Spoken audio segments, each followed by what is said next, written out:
राम हरे हरे, हरे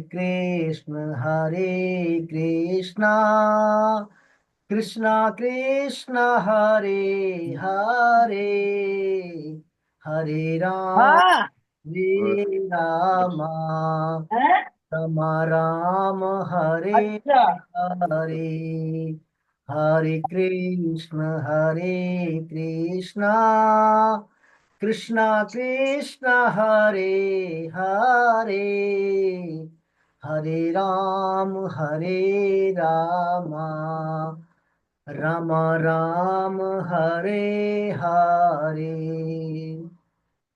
हरे कृष्णा कृष्णा कृष्णा कृष्ण हरे कृष्ण हरे हरे। हरे राम राम राम हरे हरे, हरे हरे कृष्ण कृष्ण कृष्ण कृष्ण कृष्ण हरे हरे, हरे राम राम राम हरे हरे, हरे कृष्णा। हरे कृष्ण।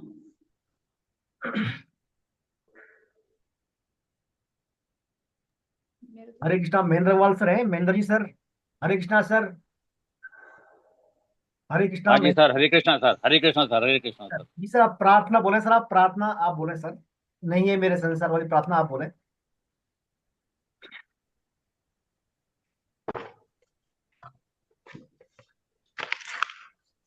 नहीं है मेरा ये संसार, न है ये मेरे लिए, सभी हैं कृष्ण के, तभी तो हैं प्यारे वे सदा। मेरे तो हैं कृष्ण केवल, दूसरा न कोई। जैसा भी हूँ उन्हीं का हूँ, शरण में हूँ उनकी सदा। सुख दुख नहीं है जग में, सिर्फ हैं परिस्थितियाँ। है सभी प्रसाद प्रभु की, लो लगे कृष्ण से सदा। हरे कृष्णा प्रभु जी, हरे हरे कृष्णा। कृष्णा हरे कृष्णा। भारती जी है, भारती जी कुशवाहा है।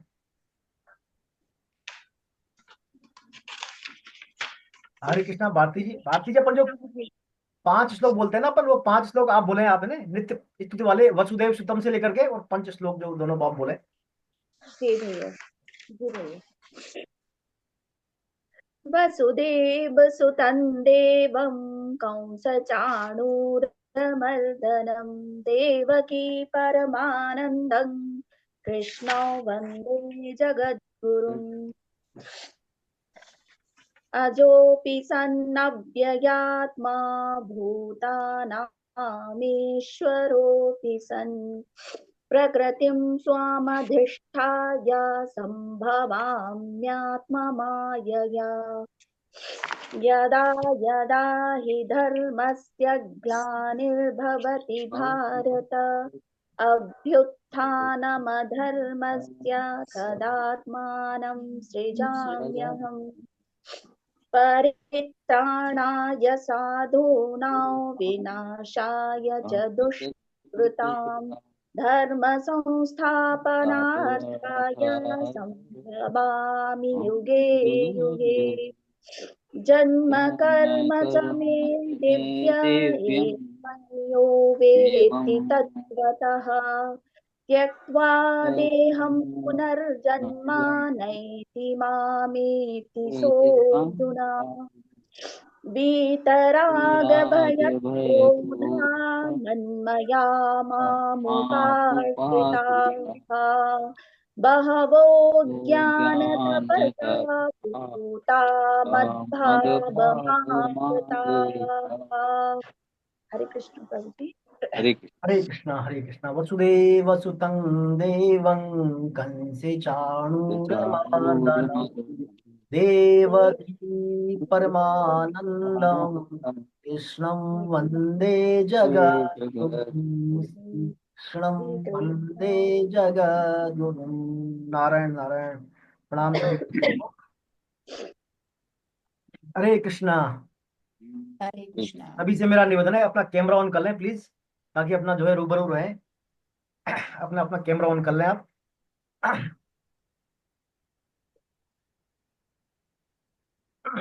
तो अपन ने देखिए, पिछली बार हमने जो है अर्जुन विषाद योग पर चर्चा की थी। अर्जुन विषाद योग, जो अर्जुन अपनी माँ की आज्ञा पालन करने के लिए कुरुक्षेत्रीय मैदान में आते हैं। माता कुंती युद्ध आरंभ होने से पहले अर्जुन को और खास रूप से भीमसेन को भगवान के माध्यम से संदेश पहुंचाती है कि जिस उद्देश्य के लिए क्षत्रिय माता ने क्षत्रिय पुत्र को उत्पन्न किया है, वो उद्देश्य को पूरा करने का समय आ गया है। ऐसा बोलकर माता कुंती अर्जुन के पास, विशेष रूप से अर्जुन भीम के पास जो है संदेश पहुंचाती है। और उस संदेश की पालना में अर्जुन जो है युद्ध के मैदान में आते हैं पूरी तैयारी के साथ। सभी पांडव अपने सेनापतियों के साथ और 7 लाख अक्षौणी सेना के साथ मैदान में आते हैं युद्ध करने के लिए। लेकिन लेकिन अर्जुन जो है अपने कौटुंबिक मोह के कारण युद्ध करना तो दूर, वहां खड़ा होने में भी असमर्थ हो जाता है। रथ में अर्जुन रथ में खड़ा होने में भी असमर्थ है। उसके हाथ पैरों में कांप रहे हैं, हाथ से गांडीव गिर रहा है, त्वचा में जलन हो रही है, मुंह सूख रहा है। कहने का तात्पर्य अर्जुन सीवियर डिप्रेशन में है, गहरे मानसिक अवसाद में आ जाता है अर्जुन, कौटुंबिक मोह के कारण। और तो और क्या अर्जुन, और तो और क्या अर्जुन खड़ा भी हो नहीं सकता वहां पर। उसके हाथ से गांडी फिसल रहा है, बाण गिर रहे हैं, और रथ के मध्य भाग में अर्जुन जो है बैठ जाता है। अर्जुन शोक संविग्न मानस है ना, ये मुक्ता अर्जुन संख्या रथोपस्थ उपाविष्ट, रथ के बीच भाग में वो बैठ जाता है शोक संविग्न होकर। ऐसा होकर जब अर्जुन बैठ जाता है तो भगवान फिर अर्जुन की तरफ देखते हैं। हालांकि भगवान अभी बोले नहीं अर्जुन से, भगवान जो है अर्जुन की सब बातें सुन रहे थे अभी, अर्जुन की दलीलें सुनते जा रहे हैं। अर्जुन भिन्न भिन्न प्रकार की भगवान को दलीलें दे रहा है। भगवान सिर्फ इतना बोले थे, उवाच पाठ पश्यतानी, उवाच पाठ पश्यतान संवेतान कुरुनिति, खाली 5 शब्द बोल दिया भगवान ने, अर्जुन जो है देख अब तू।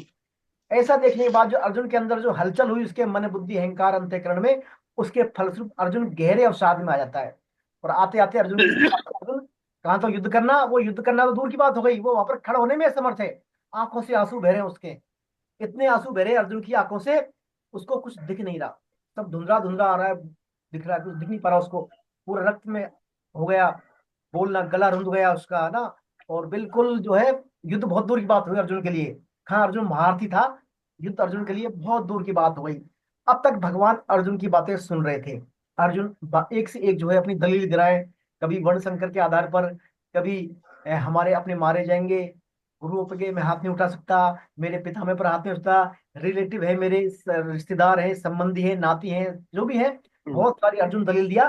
तो भगवान सब सुनते रहे, क्योंकि भगवान जो देख रहे हैं अर्जुन का बोलने का वेग है, अर्जुन बोल रहा है, बोलने दो इसको, बोलने दो, सुन रहे थे अर्जुन, भगवान सुन रहे थे अर्जुन को। ऐसा होते होते होते जब अर्जुन की स्थिति आ गई कि कुछ भी बोलना भी, खड़ा होने में असमर्थ है, बैठ गए वहां पर, ना दिख रहा उसको, आंखों से आंसू बह रहा है, तो फिर क्या है, भगवान देखते हैं अर्जुन की तरफ, अर्जुन की तरफ भगवान देखते हैं। अब भगवान अपना बोलना शुरू करने वाले हैं। तो इस अध्याय का नाम है सांख्य योग। सांख्य योग, देखिए सांख्य से क्या तात्पर्य है, अपन सांख्य से क्या समझते हैं। सांख्य, सांख्य संख्या, काउंटिंग, नंबर। अपन नंबर, जैसे यहाँ पर मेरे पास टेबल पर पेन रखे हुए हैं, 5 पेन रखे हुए हैं, और 2 यहाँ पर चश्मा रखे हैं, एक मोबाइल रखा है, तो अपन काउंट करते हैं कितने पेन, 5 पेन है, 2 मोबाइल है, 1 चश्मा है, 1 कॉपी है, ऐसे काउंटिंग करते हैं। सांख्य मतलब हम उनका विश्लेषण करते हैं, यहाँ पर कितने कितनी चीज रखी है, यहाँ पर उनको जानते हैं विश्लेषण के माध्यम से।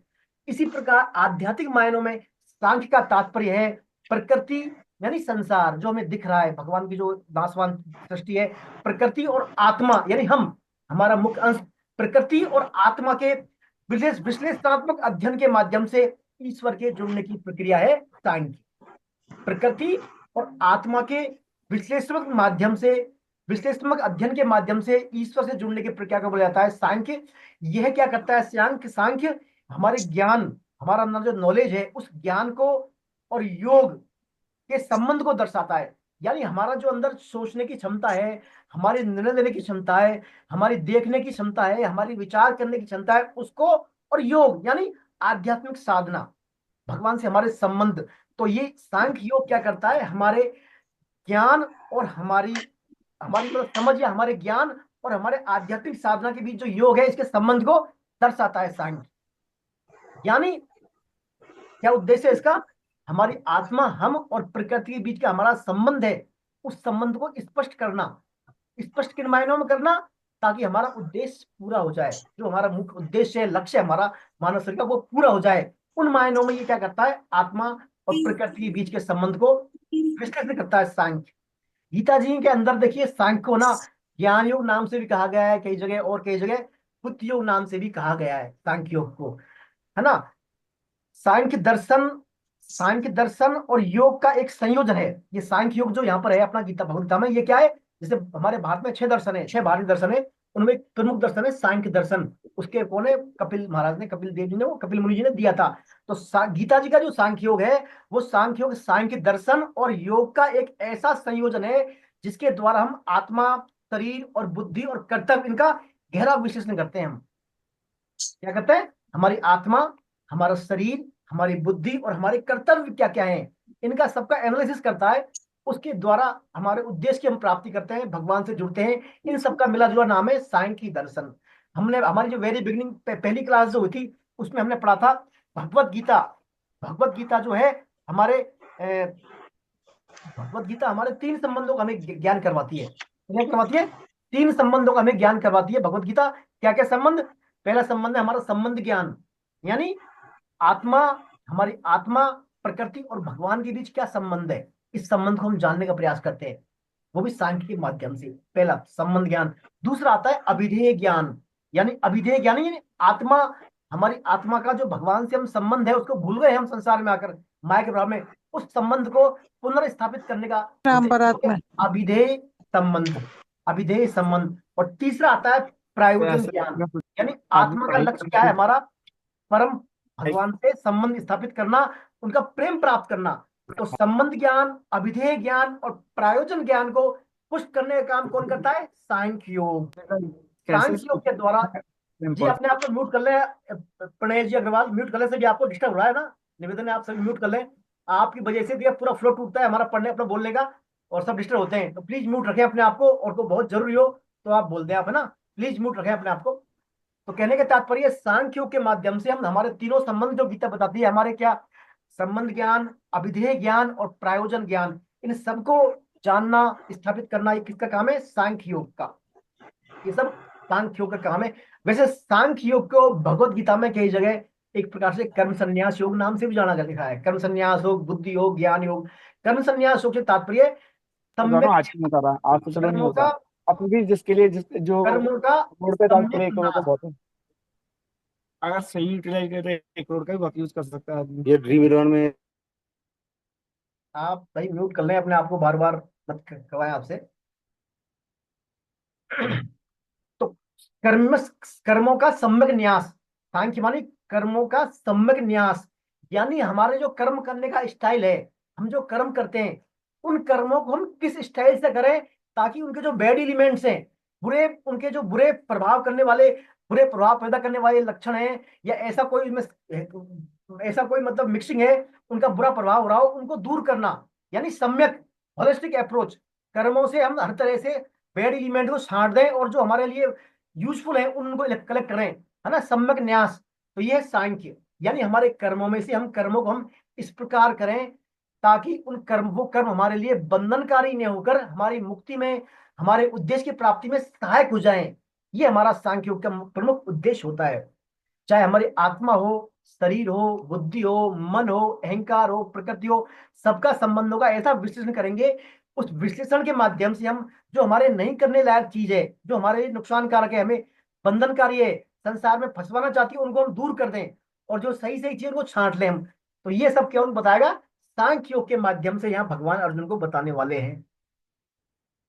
एक प्रकार से सांख्य योग के अंदर जो है पूरी गीता का सार है, जो हम आने वाले 1 साल में पढ़ेंगे 18 चैप्टर, वो सबका छोटा छोटा संक्षिप्त पाठ लेकर पूरी गीता का सार भी दिया गया है इसमें, किसमें, सांख्य योग में। तो हम बड़ी इसको तल्लीनता के साथ, धैर्य के साथ पढ़ेंगे सांख्य योग को, एक एक बात को। थोड़ा दार्शनिक पुट भी रहेगा इसमें, कुछ ऐसे टर्म्स आएंगे उन्हें अपन आराम से पढ़ेंगे, समझ, है ना। तो सांख्य योग अपन यहाँ पर शुरू करते हैं, है ना। आइए, पहला श्लोक। तो शुरुआत आज अपन भारती कुशवाहा जी से करवाते हैं शुरुआत। भारती कुशवाहा जी है, भारती जी, शायद इंदिरा जी, इंदिरा अग्रवाल जी हैं। कृष्णा भैया जी। जी इंदिरा जी हरे। आप, हाँ आप करें। हाँ हाँ, करती हूँ भैया जी। पहला संजय संजय उवाचे तं तथा कृपयाविष्टे मश्रु पूर्णाकुलेक्षणं विषीदन्तमिदं वाक्यमुवाच मधुसूदनः। आज चश्मा नहीं है मेरा ना, तो पढ़ नहीं पा रही कोई है। कोई बात नहीं, कोई बात, बहुत अच्छा, बहुत सुंदर आपने बोला है। तो देखिए यहाँ पर संजय, अभी अपन ने पढ़ा, इसमें दो संवाद है भगवद गीता में। पहला संवाद, प्राइमरी संवाद किसका है? भगवान कृष्ण का अर्जुन का। और द्वितीय संवाद है संजय का और धृतराष्ट्र का, है ना। तो अभी ये जो भगवद गीता इनिशियल स्टेज में है अपन अभी, तो संजय यहाँ पर सब धृतराष्ट्र को बातें बता रहे हैं, है ना। संजय क्या बता रहे हैं? सब बातों को धृतराष्ट्र को बता रहे हैं अभी संजय इन बातों को। एक बात और अपन जिक्र करते हैं इसमें अभी। देखिए भगवत गीता जो है, भगवत गीता को त्रिवेणी बोला जाता है, त्रिवेणी। तीन योग, तीन इसमें योग है। क्या क्या है? भक्ति योग, ज्ञान योग और कर्म योग। तीनों का मिला जुला रूप पढ़ रहे हैं अपन।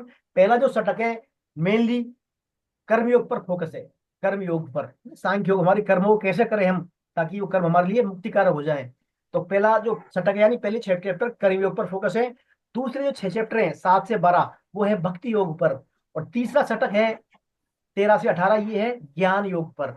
वैसे पूरी गीता मिला जुला स्वरूप है इनका, ज्ञान भक्ति और कर्म की त्रिवेणी है। तो अपन ये सब जो है इसमें पढ़ेंगे योग के बारे में। एक तो होता है कर्म योग, एक होता है ज्ञान योग, एक होता है भक्ति योग, है ना। हमारे अंदर मूल रूप से तीन बातें होती है। हर व्यक्ति के अंदर तीन बातें होती है। क्या क्या?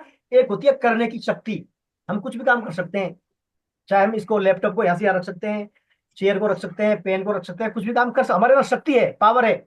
तो कुछ की भी काम करने की शक्ति हमारे अंदर है। दूसरी आती है हमारे अंदर बात, जानने की शक्ति, यानी ज्ञान, नॉलेज। हम कुछ भी जान सकते हैं, हमको इच्छा हो गई ये जानना है, पढ़ना है, तो उसको जान सकते हैं हम। तो करने की शक्ति हमारे अंदर है, जानने की शक्ति हमारे अंदर है। और तीसरी शक्ति आती है मानने की शक्ति। हम हमारी इच्छा है तो मान लें। मेरे साथ सुखवीर सिंह जी है हमारे साथ, सुखवीर जी की बात को मान लूं तो मान लूं, और नहीं मानू तो नहीं मानू। मेरी बात है तो स्वतंत्र मैं इसके लिए, शक्ति अपने आप में मेरी बात है भाई, मानू तो मानू, नहीं मानू तो नहीं मानू। इन पर बात पर विश्वास करूं या नहीं करूं, है ना, ये अपने पर है। तो हर व्यक्ति में तीन तरह की शक्ति है। किसकी है शक्ति?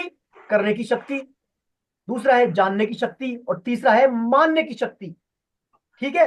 अब क्या करते हैं, अभी इन तीनों तीनों बातों को हम कैसे करें? देखिए मोड, हमारी जो करने की शक्ति है, काम करने की शक्ति है, उस शक्ति के द्वारा हम निस्वार्थ भाव से यदि संसार की सेवा में लगा दें उसको, हम हमारी करने की शक्ति को निस्वार्थ भाव से, निष्काम भाव से संसार की सेवा में लगा दें, तो वो क्या हो जाएगा? कर्मयोग, उसको बोलेंगे कर्मयोग।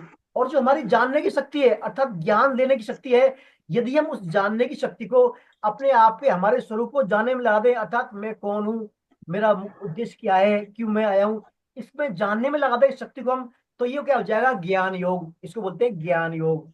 और तीसरी आती है हमारी मानने की शक्ति, यानी श्रद्धा करने की शक्ति, विश्वास करने की शक्ति। यदि हम भगवान की बातों में विश्वास करें, भगवान की आज्ञा का पालन करें, भगवान के प्रति श्रद्धा हो, तो ये क्या हो जाएगा? भक्ति योग। ठीक है। निस्वार्थ भाव से हम सेवा करें, करने की शक्ति को संसार के लिए, तो कर्मियों के हम पथिक हो जाएंगे। और अपने आप को जानने का प्रयास करें, हम कौन है, हमारा स्वरूप क्या है, मूल हम किसके अंश है, सब ये, तो हम ज्ञान योग के साधक हो जाएंगे। और हम भगवान की बातों को माने, भगवान की बातों में विश्वास करें, श्रद्धा करें, तो हम भक्ति योग के पथिक हो जाएंगे। तो भगवत गीता में ज्ञान योग, कर्म योग, भक्ति योग तीनों का मार्ग बताती है। वस्तुतः तीनों का रास्ता जरूर अलग अलग है, लेकिन मंजिल मंजिल जो है तीनों की एक ही है। क्या? तीनों में मूल बात है, तीनों योगों में जड़ पदार्थों से या नाशवान पदार्थों से संबंध विच्छेद होना। संसार में जो नाशवान पदार्थ है, जो नाशवान चीजें हैं, नाशवान तत्व हैं, नाशवान विचार हैं, उनसे क्या है? संबंध विच्छेद करना, और परम चिन्मय सत्ता यानी भगवान की ओर बढ़ना। तीनों मूल बात यह है। व्यक्ति अपनी अपनी सामर्थ्य के अनुसार, अपनी रुचि के अनुसार, अपनी क्षमता के अनुसार वो कर्मियों के माध्यम से अपना उद्देश्य प्राप्त कर सकता है, ज्ञानियों के माध्यम से अपना उद्देश्य प्राप्त कर सकता है, और भक्तियों के माध्यम से अपना उद्देश्य वो प्राप्त कर सकता है। सभी अपने आप में स्वतंत्र हैं, है ना। तो गीता में क्या है? तीनों ही योग हैं। हम क्या है, कलिकाल में जी रहे हैं, यहाँ पर हमारे पास समय कम है, उम्र भी सीमित है हमारी, हमारे पास संसाधन सीमित है। तो हमें क्या है, सबका मिला जुला स्वरूप अपनाते हैं हम। जनरली व्यवहारिक रूप से हम सबका मिला जुला स्वरूप अपनाते हैं। हम कर्मयोग का भी करते हैं, ज्ञान योग का भी करते हैं, और भक्ति योग का भी फॉलो करते हैं। देखिए, यदि इसमें अपनी पुस्तक में शुरुआत में कहानी आती है, अर्धपंगु न्याय। एक गांव होता है, एक गांव में क्या होता है, एक बार भयंकर आग लग जाती है उस गांव में। तो उस आग में क्या है, आग के फलस्वरूप सभी लोग भाग जाते हैं, छोड़ छोड़कर अपने घरों को छोड़कर निकल जाते हैं सब बचने के लिए। तो उसमें क्या है, एक तो अंधा व्यक्ति रहता है, उसको बेचारे को पता नहीं, दिखता नहीं क्या हो रहा है, तो वहीं रह जाता है वो। आवाज ही नहीं आ रही। जी, सुनीता नामाजी बोल रही है कुछ। हरे कृष्णा। सुन पा रहे हैं मेरे को आप? हरे कृष्णा। हाँ जी, आवाज आ रही है। आ आ रही रही है है आवाज? आपकी आवाज। जी। चलिए सुनीता जी, आप देखिए आपका प्रॉब्लम होगा वहां पर, साउंड वगैरह से वॉल्यूम देखिए आप। तो तो क्या होता है, गांव में आग लगाती है तो अंधा व्यक्ति वहीं रह जाता है, और लंगड़ा व्यक्ति चलने में असमर्थ है, वो भी रह जाता है। तो फिर वो क्या करते हैं दोनों, अंधा व्यक्ति लंगड़े व्यक्ति की हेल्प लेता है, क्योंकि लंगड़े व्यक्ति चलने में असमर्थ है वो। तो अंधा व्यक्ति उसको ले जाता है बैठाकर, और जो लंगड़ा व्यक्ति है वो चलने में असमर्थ है, उसकी अंधा व्यक्ति हेल्प करता है, अंधे की लंगड़ा व्यक्ति हेल्प करता है। इस प्रकार क्या दोनों वो बड़े आराम से पार कर जाते हैं। ऐसे ही हमें, हमारे अंदर नहीं, हम कर्मियों के पति को पूरी तरह, या ज्ञान मार्ग के पति को, या भक्ति मार्ग, जो हमारा जैसा सामर्थ्य है उसके अनुसार मिला जुला स्वरूप हम पार कर सकते हैं। तो गीता में क्या है, मिला जुला स्वरूप है, ज्ञान योग की बातें भी हैं, भक्ति योग की बातें भी हैं, और कर्मयोग की बातें भी हैं। तो हमें तीनों का इनको मिला जुला रूप पढ़ना है। तो यहाँ पर संजय बोलते हैं, अब संजय किसको बता रहे हैं, धृतराष्ट्र से बोल रहे हैं। भाई अर्जुन क्या है, रथ के बीच भाग में बैठ गया, उसकी आंखों में आंसू बह रहे हैं बहुत ज्यादा, है ना, टिक नहीं रहा उसको, स्थिति उसकी खराब हो रही है। तो संजय कह रहे हैं कि वैसी कायरता से प्राप्त हुए अर्जुन के प्रति, जो कि विषाद कर रहे हैं और आंसुओं के कारण जिनके नेत्रों की शक्ति भी अवरुद्ध हो गई है, भगवान मधुसूदन ये वचन बोले। अब देखिए, भगवान मधुसूदन यानी भगवान, भगवान कृष्ण बोल रहे हैं वो। मधुसूदन से तात्पर्य है, भगवान ने मधु नामक दैत्य का एक बार वध किया था, तब से भगवान का नाम हो गया मधुसूदन। मधुसूदन। तो अब भगवान बोलना शुरू करते हैं, देखिए अब भगवान बोलना शुरू कर रहे हैं। यहाँ से दूसरे अध्याय का द्वितीय श्लोक से भगवान बोलना शुरू कर रहे हैं। श्री भगवान उवाच। अब देखिए, अब पहली बार लिखा है श्री भगवान उवाच। देखिए, भगवत गीता का मैंने बताया प्राइमरी संवाद कृष्ण अर्जुन के बीच है। कृष्ण बोलने जा रहे हैं, यहाँ पर अर्जुन बोल रहे हैं श्लोकों में, ना। तो यहाँ पर अब आ रहा है, जैसे भगवान कृष्ण ने बोले 574 श्लोक गीता में, 84 श्लोक अर्जुन ने बोले हैं, और 41 श्लोक संजय ने बोला है, और एक श्लोक धृतराष्ट्र ने बोला है। तो यहाँ पर कृष्ण भगवान ने बोला है पहला श्लोक श्री भगवान वाच, ये नहीं लिखा कृष्णवाच, क्या लिखे भगवान उपाच, क्योंकि यहाँ पर इसका मैसेज क्या है, इसका अर्थ क्या है, यानी भगवान जो है श्री कृष्ण ही स्वयं भगवान है। श्री कृष्ण है वही कौन है, तुम भगवान है। ये हमें धारणा बैठा लेनी है आज से ही। तुम भगवान कौन है, श्री कृष्ण ही तुम भगवान है। भागवतम आता है एते चांस कला पुंसे कृष्णस्तु भगवान स्वम। भगवान स्वयं कौन है, श्री कृष्ण ही स्वयं भगवान है। ईश्वर है परम कृष्ण है सच्चिदानंद विग्रह, अनादिर आदि गोविंद सर्व कारण कारणम। भगवान कृष्ण सभी कारणों के कारण है, अनादि है, गोविंद है वो। तो भगवान कृष्ण ही स्वयं भगवान है। वैसे देखिए, भगवान का शाब्दिक अर्थ है भग प्लस वान। भग मानी होता है ऐश्वर्य, ऑपुलेंस, ऐश्वर्य यानी प्रॉस्पर्टी, समृद्धि, और वान मानी धारण करना, समृद्धि या ऐश्वर्य को धारण करने वाला, अर्थात भग को धारण करने वाला भगवान। भगवान के पास 6 प्रकार के ऐश्वर्य होते हैं, लिमिटलेस। 6 ऐश्वर्य है संसार में, पूरी दुनिया में। क्या क्या, शक्ति पहला, दूसरा सौंदर्य, तीसरा धन, चौथा यश, पांचवा ज्ञान, और छठा वैराग्य। ये जो 6 ऐश्वर्य है, ये एक ही व्यक्ति के पास यदि किसी के पास है तो वो भगवान है, ये मान लीजिए आप। ये 6 ऐश्वर्य है असीम, लिमिटलेस। जैसे कि मान लीजिए शक्ति, अब किसी के पास शक्ति भले हो सकती है, लेकिन क्या सौंदर्य नहीं होगा, यश नहीं होगा, है ना, 6 को 6 एक साथ। तो भगवान देखिए शक्तिशाली भगवान है। भगवान क्या है, परम शक्तिशाली है भगवान, कुछ भी कर सकते हैं, शक्ति वाला, असीम शक्ति है भगवान के पास। सौंदर्य, भगवान असीम सौंदर्य वाले हैं। भगवान के बराबर कोई सौंदर्य है क्या? आप भगवान ही कभी ना, भगवान ही कभी आपने प्रतिमा देखी दाढ़ी मूंछों में, बुढ़े में कभी देखी क्या? कभी नहीं। भगवान हमेशा युवा अवस्था में रहते हैं, सौंदर्य रहते हैं, भगवान सौंदर्य है। भगवान देखिए, दुनिया में सबसे जो है सबसे ज्यादा सुंदर कौन होता है, बताइए आप। सबसे ज्यादा कौन है आकर्षित करने वाला संसारिक दुनिया में अपनी दृष्टि से? जो आदमी आकर्षित होता है एक बार देख के ही, कौन होता है सबसे ज्यादा अट्रैक्टिव? सर भगवान ही होते हैं। भगवान तो है ही सर, बेशक भगवान तो है यहाँ पर, लेकिन जनरली हम किसको मानते हैं, काम को। काम यानी कामदेव होता है ना, कामदेव। जैसे विश्वामित्र तपस्या कर रहे हैं बहुत दिनों तक, तो कामदेव का ऐसा प्रभाव हुआ, वो उनकी तपस्या फेल हो गई वो। फिर अप्सरा के पीछे भाग लिए वो, है ना, ज्यादातर। तो संसारिक दृष्टि से कामदेव को सबसे बड़ा माना जाता है सुंदर। काम का नाम है मदन, क्या बोलते हैं कामदेव जी को, मदन। और मदन है। और भगवान का नाम है मदन मोहन। यानी भगवान से जो काम है ना, कामदेव वही भगवान को देख के आकर्षित होते हैं, इतने सुंदर है भगवान। स्वयं जो मदन है यानी जो काम है, वही भगवान को देखकर आकर्षित होते हैं, इसलिए भगवान का नाम है मदन मोहन। तो भगवान बहुत सुंदर है, असीम सुंदर, लिमिटलेस, इतने सुंदर है भगवान। तो भगवान के पास असीम शक्ति है, असीम सौंदर्य, असीम धन, प्रॉपर्टी, संपत्ति। अनंत लक्ष्मियां हमेशा भगवान के पैरों में होती है, बहुत सारी लक्ष्मियां भगवान के पैरों में होती हैं। तो भगवान के पास धन की कमी थोड़ी है, असीम धन है भगवान के पास। ऐसा ही असीम यश, चौथा आता है ऑपुलेंस, यश। यश मानी यश, इनका गुणगान हो, भगवान के सभी देवता हो चाहे दानव हो, मनुष्य हो, गंधर्व, कोई भी हो, सब भगवान का हमेशा गुणगान करते हैं। भगवान के नाम का, भगवान के रूप का, भगवान के गुण का, लीलाओं का, धाम का, सब कौन करते हैं, गुणगान करते हैं। और चौथा ईश्वर आता है भगवान का यश, शक्ति, सौंदर्य, धन, यश। और पांचवा ईश्वर आता है ज्ञान, नॉलेज। भगवान के पास एटर्नल यानी शाश्वत ज्ञान है। गीता का जो ज्ञान भगवान दे रहे हैं अपने अर्जुन को कुरुक्षेत्र में, शाश्वत ज्ञान है भगवान का। ज्ञान था, है, रहेगा। भगवान का ज्ञान कभी टाइमलेस नहीं होता, हमेशा क्या है, प्रासंगिक। हर चाहे में, हर देश में, काल में, परिस्थिति में भगवान की बातें प्रासंगिक होती है। तो ज्ञान के मामले में भगवान असीम है। दूसरा आता है, अंतिम आता है वैराग्य।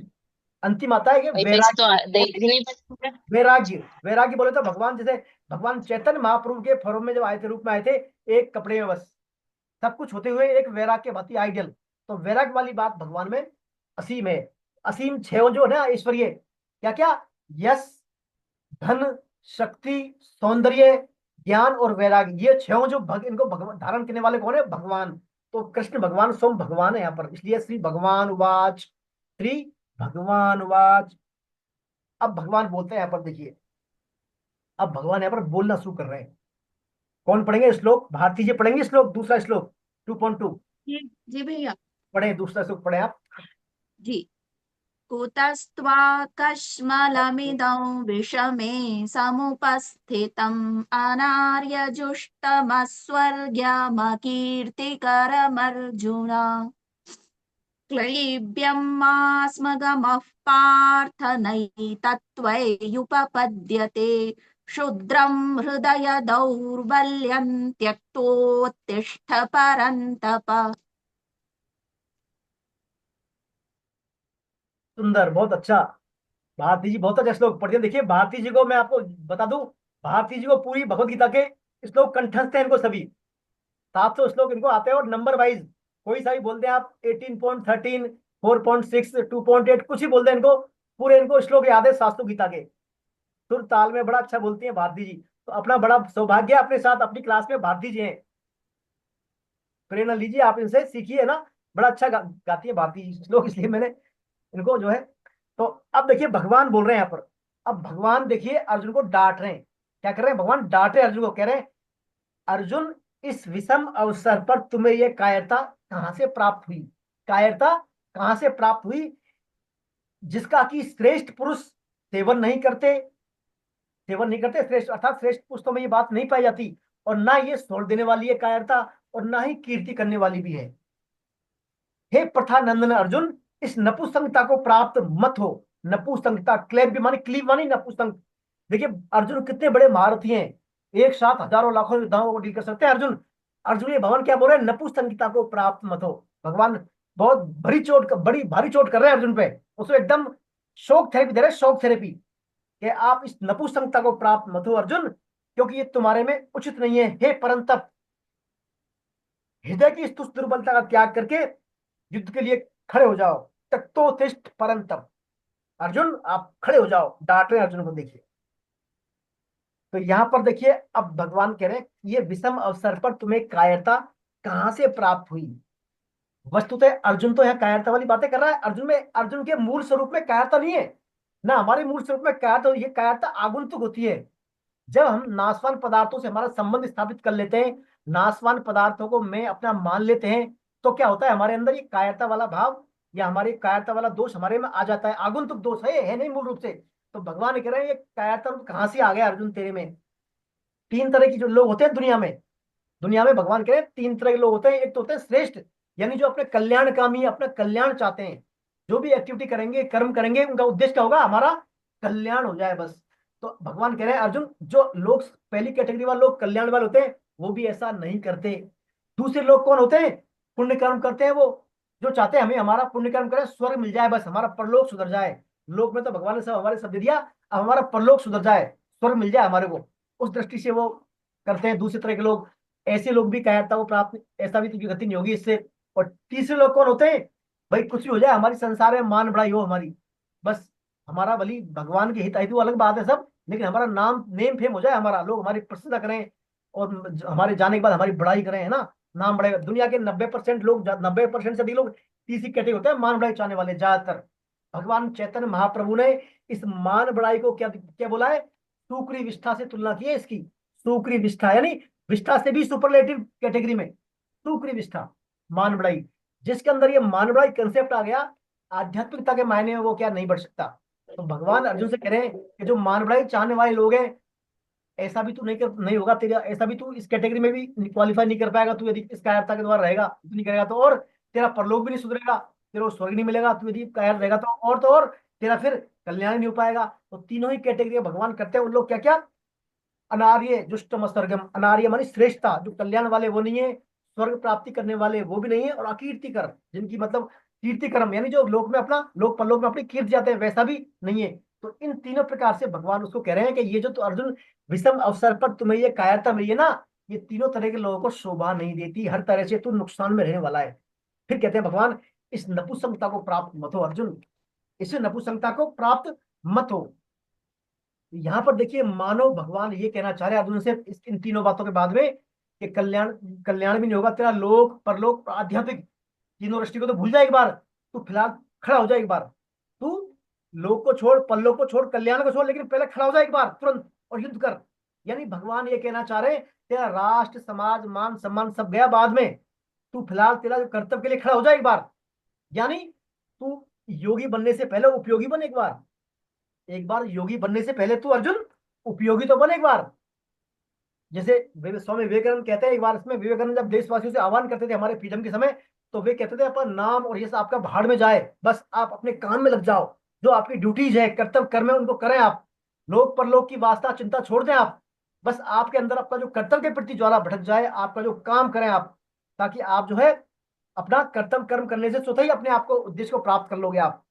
तो यहाँ पर देखिए भगवान एक प्रकार से अर्जुन से कह रहे हैं, अर्जुन तू लोक परलोक और कल्याण की बात को छोड़। यानी आध्यात्मिक होने का ये मतलब नहीं है तू यहाँ पर बैठ जाए। आध्यात्मिक होने का अर्थ है राष्ट्र के प्रति अपना जो कर्तव्य है, अपने राष्ट्र के प्रति जो अपना कर्तव्य है, उस कर्तव्य के लिए तो अवेयर हो जा। यानी जो तेरी ड्यूटी है फिलहाल, फिलहाल देश काल परिस्थिति के अनुसार जो तू वर्ण आश्रम के अनुसार यहाँ आ गया, जो तेरा काम है उसको कर तू। तेरा भली जीतना हारना और वर्ण संकर जो सब दलील सब जई भाड़ में, तू एक बार तेरा कर्म कर, यहाँ पर डांट रहे अर्जुन को, खड़ा हो जा और युद्ध कर। और ऐसा कहने के बाद फिर अर्जुन को भगवान पुरस्कार भी रहे हैं, कह रहे हैं तप्तोत्तिष्ठ परंतप क्षुद्धम हृदय दौर्बल्यम तप्तोत्तिष्ठ परंतप, अपने हृदय की तुच्छ दुर्बलता त्याग कर, परंतप यानी शत्रुओं को तपाने वाले। अर्जुन तू तो बहुत बड़ा पहले तो कह रहे नपुंसक, फिर कह रहे हैं तू शत्रुओं को तपाने वाला है, शत्रुओं को तापन करने वाला है, तू अर्जुन खड़ा हो जा।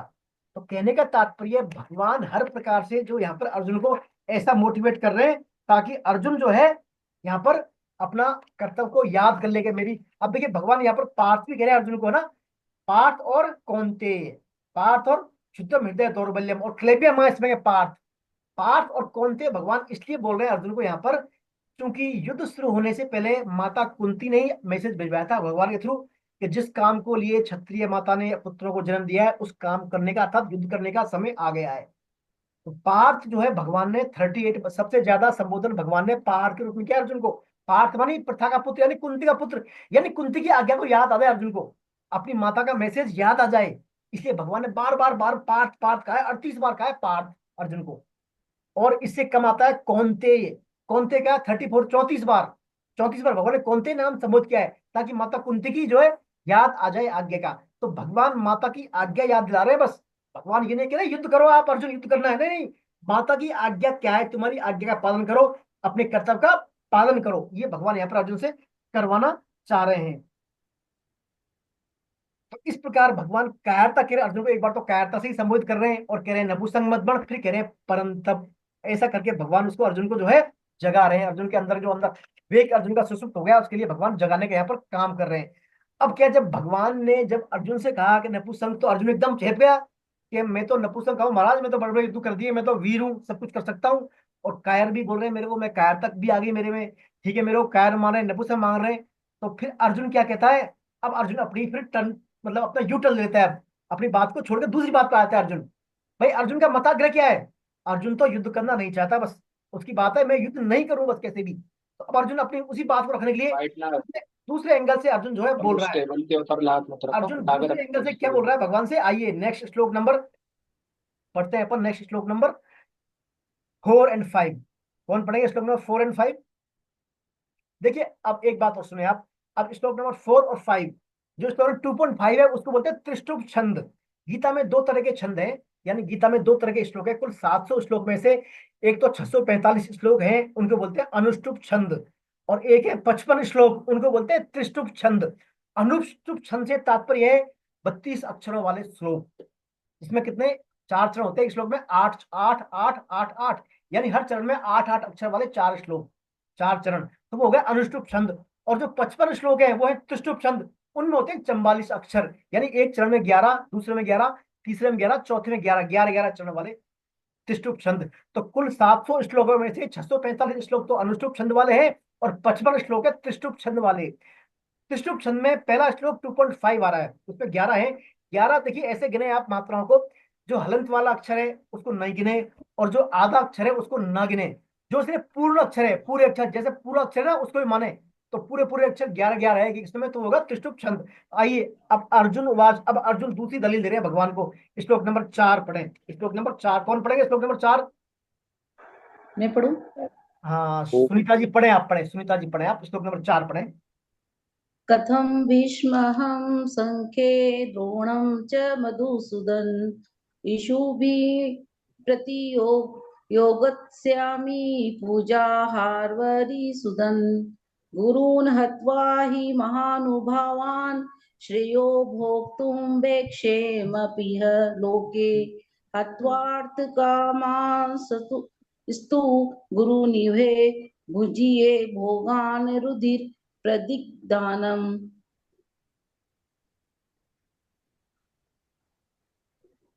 अर्जुन वाद, देखिए अर्जुन, अब अर्जुन क्या दलील दे रहे हैं, हे मधुसूदन, क्या बोल रहे हैं, मधुसूदन, मधु मानी मधु नामक दैत्य का जो वध किया, इसमें भगवान को 2 संबोधन दिए, मधुसूदन और अरिसूदन। अरि मानी क्या होता है, अरि शत्रु। मानी शत्रु, शत्रु का शत्रु है, शत्रुओं को मारने वाले। जैसे भगवान का एक नाम क्या, मुरारी, भगवान का एक नाम मुरारी भी है। मुर, जो मुर नामक राक्षस ने वध किया, मुरारी। और सुरारी को बोलते हैं सुरारी, सुरारी किसको बोलते हैं, सुरारी, सुर माने देवता, और अरि माने दुश्मन, जो देवताओं को दुश्मन, अर्थात दैत्य नहीं राक्षस, राक्षस बोलते दैत्य को सुरारी, मुरारी भगवान को, है ना, मुरारी भगवान, सुरारी दैत्य, सुर नामक सुर देवताओं के दुश्मन।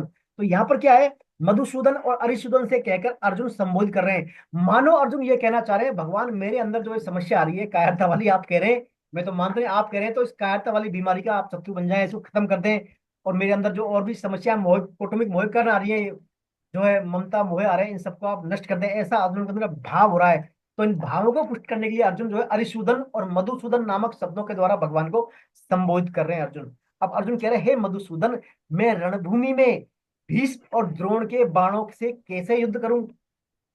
भीष्म और द्रोण, यानी दुनिया में 2 संबंध होते हैं, एक तो जन्म का संबंध और एक किसका संबंध होता है, शिक्षा का संबंध।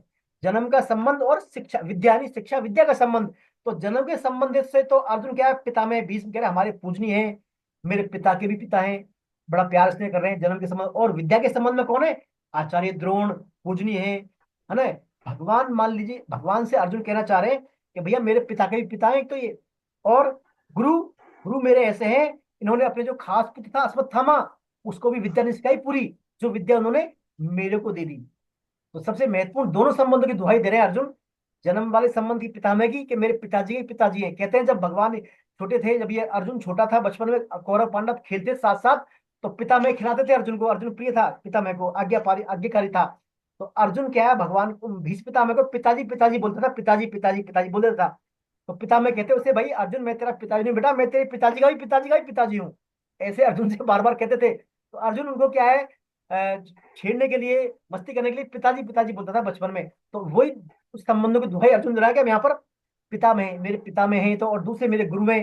गुरु मेरे मुझे इतना स्नेह करते हैं, इन्होंने जो विद्या थी, शास्त्रों की विद्या थी, वो विद्या अपने खास पुत्र अश्वत्थामा को भी नहीं सुनाई, नहीं सिखाई, वो इन्होंने मेरे को सिखाई विद्या। तो ऐसे मेरे श्रेष्ठ गुरु हैं और ऐसे मेरे पिता है, ये दोनों मेरे पूजा के योग्य हैं भगवान। मैं इन महानुभाव गुरुजनों को मारकर इस लोक में भिक्षा का अन्न खाना श्रेष्ठ समझता हूँ। अर्जुन कह रहे हैं मैं इनको मारने की तुलना में या इन पर हथियार उठाने के बजाय भिक्षा मांगकर अपने जीवन यापन कर लूंगा, लेकिन युद्ध में नहीं करूंगा, क्योंकि गुरुजन को मारकर मैं यहाँ रक्त से सने हुए और धन की कामना वाले मुख भोग को ही भोगूंगा। तो अर्जुन यही दलील दे रहे हैं कि भैया भगवान मैं जो है इनको, इनके खिलाफ हथियार कदापि नहीं उठाऊंगा, इसके बजाय तो मैं भीख मांग कर ही मेरा जीवन यापन कर लूंगा। देखिए जो अर्जुन युद्ध करने के लिए आया, भगवान को निमंत्रण देने गया था, वहां पर 7 अक्षौणी सेना को इकट्ठा करके लाया था, सबसे आगे आगे था, वही क्या कह रहा है, मैं तो भीख मांग लूंगा। उसकी स्थिति क्या हुई देखिए, मोह के कारण कहां से कहां आ गया वो कह रहा है मैं तो हथियार के बजाय भिक्षा मांग कर ही जीवन यापन कर लूंगा। तो यहाँ पर इन दोनों संबंधों के माध्यम से अर्जुन जो है अपने कर्तव्य से विमुख होना चाह रहे हैं। अब देखिए दो बातें हैं, अर्जुन तो क्या गलत तो कर रहे हैं, क्योंकि अर्जुन क्या क्षत्रिय हैं और यहाँ पर युद्ध करने आए मैदान में, तो वर्ण आश्रम के अनुसार और देश के अनुसार, काल के अनुसार, परिस्थिति के अनुसार अर्जुन का कर्तव्य है युद्ध करना। क्या करना? युद्ध करना। अर्जुन जो है उस युद्ध को करना चाहते हैं, अर्थात अपने कर्तव्य को त्याग रहे हैं, वो कर्तव्य को त्याग रहे हैं। तो कर्तव्य त्याग रूपी बुराई अर्जुन में है यहाँ पर। अब उस बुराई को क्या है, भलाई से दबा रहे हैं। वो भलाई क्या बता रहे हैं कि मेरे गुरुओं पर, मेरे पितामह पर, यानी मेरे संबंधियों पर, इनके खिलाफ में हिंसा नहीं करूंगा।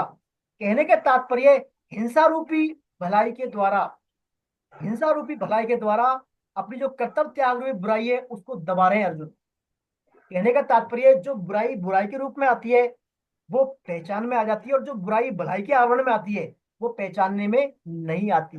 तो यहाँ पर अर्जुन की जो कर्तव्य त्याग रूपी बुराई है वो हिंसा रूपी भलाई के रूप में आ रही है, उसको अर्जुन मोह के कारण बिल्कुल नहीं पहचान पा रहे। जैसे मान लीजिए कोई बिजनेसमैन होता है, व्यवसायी होता है, वो उद्योग करता है, तो उसमें क्या आता है, लोभ आ जाता है। लोभ आ जाता है, लोभ कि भाई इनकम और होनी चाहिए, पैसे और आने चाहिए। तो ऐसा लोभ आने से क्या होता है, वो क्या करना पड़ता है, मिलावट करता है, चोरी करता है, कालाबाजारी करता है, भिन्न भिन्न प्रकार के अनैतिक कार्य करता है वो। लेकिन वो अनैतिक कार्य उस लोभ रूपी भलाई के कारण उसको दिखते नहीं है, वो उनको सहज स्वीकार कर लेता है, मिलावट को, चोरी को, कालाबाजी को सहज। क्यों? क्योंकि उसको लोभ रूपी, उसने भलाई के अंदर वो बुराई दब गई उसकी। तो अर्जुन में भी क्या है, ये अपने कर्तव्य त्याग रूपी बुराई है, वो हिंसा रूपी भलाई के आवरण उसे दबा दी, अर्जुन को नहीं दिख पा रही। जैसे मान देखिए आप, रावण सीता का हरण करने गया था, रावण तो असुर था, राक्षस था, तो वो क्या रूप बदल कर गया, तो सीता के सामने क्या है, वो भलाई में चला गया, किसमें, ऋषि मुनियों के रूप में चला गया। तो रावण की बुराई डूब गई वो, तो सीता उसको नहीं पहचान पाई, अर्थात बुराई को सीता नहीं पहचान पाई, क्योंकि भलाई के छत्र आवरण में था। ऐसे हमारे वर्तमान में स्वामी जी कहते हैं, हमारे वर्तमान में आज इसमें कलिकाल में हमारे समाज में भी ये समस्या व्याप्त है। हम क्या करते हैं, जाति एकता के नाम पे, समाज में एकता के नाम पे हमारे जो वर्ण आश्रम की व्यवस्थाएं, जो मर्यादा है, इनको मिटाने का काम कर रहे हैं हम। भाई जाति एकता, समाज एकता के नाम पे जो वर्ण आश्रम हमारे कर्तव्य है उनको हम मिटाने का काम कर रहे हैं। इससे हमारा समाज एक पतन की ओर अग्रसर हो रहा है। स्वामी जी कहते हैं, श्रद्धेय राम सुखदास जी महाराज कहते हैं, हमारा जो है भाव और हमारा व्यवहार और हमारा आचरण कैसा होना चाहिए, हमारा भाव सभी में समान होना चाहिए।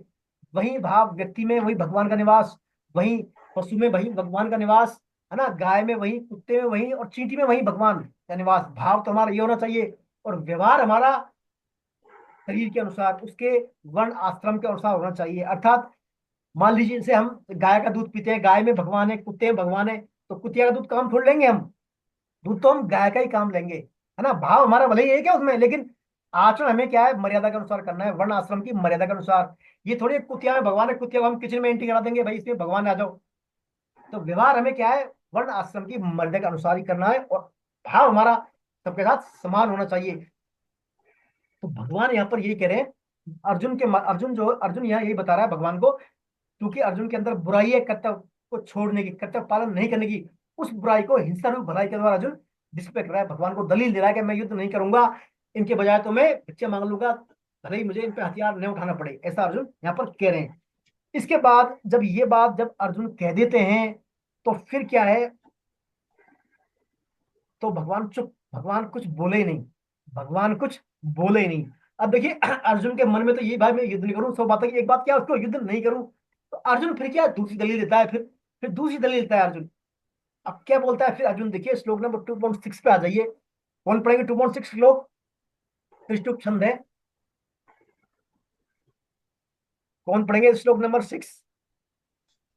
भारती जी आप ही पढ़ दें, फिर एक बार आ जाए, आप ही पढ़ दें श्लोक 2.6। भैया, जी भैया। न चैतद्विद्मः कतरन्नो गरीयो यद्वा जयेम यदि वा नो जयेयुः यानेव हत्वा न जिजीविषामस्तेव स्थिताः प्रमुखे धार्तराष्ट्राः। बहुत सुंदर। अब देखिए अर्जुन क्या दलील दे रहे हैं। अर्जुन कह रहे हैं हम यह भी नहीं जानते कि लोगों के लिए युद्ध करना और न करना हमारे लिए इनमें से श्रेष्ठ क्या है। अब क्या करें अर्जुन, भाई भगवान हमें तो यही पता नहीं, हमको युद्ध करना ठीक है हमारे लिए नहीं है, ऐसा अर्जुन कंफ्यूजन वाली बात कर रहे हैं यहाँ पर। फिर कह रहे हैं हम जीतेंगे या वो जीतेंगे यही पता नहीं। फिर कह रहे हैं हम जिनको मारकर जीना भी नहीं चाहते, वे धृतराष्ट्र के संबंधी हमारे सामने खड़े हैं। कह रहा है भगवान हम तो इनको मार के जीना भी नहीं चाहते और ये हमारे सामने मारने के लिए खड़े हैं, हम जीतेंगे या वो जीतेंगे पता नहीं, युद्ध करना ठीक है नहीं करना ठीक है। तो ऐसी जब बात बोलता है तो भगवान देखते हैं अर्जुन को भी क्या बोल रहा है, अर्जुन कैसे कहाँ कंफ्यूज हो गया। देखिए युद्ध करने आया है और कह रहा है हम युद्ध करना ठीक है नहीं है, मैदान में आके पूछ रहा है अर्जुन, और फिर कह रहा है हम जीतेंगे नहीं जीतेंगे। ये भी देखिए अर्जुन का कॉन्फिडेंस खत्म हो गया यहाँ पर। भारतीय अर्जुन है वो पूरा जीत सकता है चाहे तो उसको, वो कह रहा है हम जीतेंगे या ये जीतेंगे क्या पता भगवान, और फिर कह रहा है हम इनको मारना नहीं चाहते और ये हमें मारने खड़े हैं। तो अर्जुन यहाँ पर क्या है, पूरी तरह भ्रमित है। अब देखिए व्यक्ति का मताग्रह होता है ना, मताग्रह यानी मन बुद्धि में जो उसके आग्रह है पहले से ही, वो इतना प्रबल होता है कि अच्छे से अच्छा धुरंधर विद्वान होता है वो भी मोहित हो जाता है, वो किंग कर्तव्य विमूढ़म यानी क्या करें क्या नहीं करें इस स्थिति में आ जाता है मोह के कारण, मोह के कारण। अब ये सब मोह क्यों आ रहा है, मोह क्यों आ रहा है, देखिए इसमें खास बात यह है अपनापन संबंध जोड़ लेना, नासवान चीजों को अपना मान लेना। अब अर्जुन ने क्या है, नासवान जो है शरीर सब जो खड़े हैं उसके साथ नासवान शरीर क्या है, नासवान, और उनके शरीरों को मान लिया भाई ये मेरे अपने हैं, मेरे गुरु हैं, मेरे पिता में हैं, इनको अपना मान लिया। तो अपना मानने के कारण अर्जुन क्या है, अर्जुन में दोष आ गया, दोष क्या आ गया, मोह, और मोह रूपी दोष आ गया। और इस दोष के कारण अर्जुन क्या मोहित अवस्था में आ गया, किंग कर्तव्य क्या करें क्या ना करें, ऐसा यहाँ पर अर्जुन की इसमें बात आ गई। तो यहाँ पर जब अर्जुन ऐसा जब बोल रहा था तो क्या है, तो भी भगवान कुछ नहीं बोले फिर, तो भगवान क्या सुनते रहे, फिर भगवान फिर भी कुछ नहीं बोले। भगवान ने बस बोल दिया भाई आपको अर्जुन तेरे को कायरता कहाँ से आ गई, श्रेष्ठ मनुष्यों में नहीं होती, लोक परलोक और आध्यात्मिक में किसी में एक काम की नहीं है तेरे, और नपुंसकता का त्याग कर युद्ध कर, इतना बोल दिया। फिर अर्जुन कह रहा है भाई मेरे गुरु हैं ये हैं, युद्ध नहीं करूंगा, हम जीतेंगे हारेंगे, ठीक क्या है क्या नहीं सब कुछ ऐसा नहीं, ऐसा तो भी क्या है अर्जुन से भगवान कुछ नहीं बोल रहे। तो फिर अर्जुन समझता है भाई क्या करें, क्या क्या करें, भगवान तो क्या है कुछ बता ही नहीं रहे, बार बार मैं कह रहा हूँ मैं युद्ध नहीं करूंगा, हथियार नहीं उठाऊंगा, भिक्षा मांग लूंगा, इस बारे में भगवान कुछ बोल नहीं रहे इस बारे में। तो ये तो करे नपुंसक खड़ा हो जा युद्ध कर, मतलब मेरी बात को अर्जुन की जो अर्जुन का मताग्रह भगवान पुष्ट नहीं कर रहे, पुष्ट नहीं कर रहे।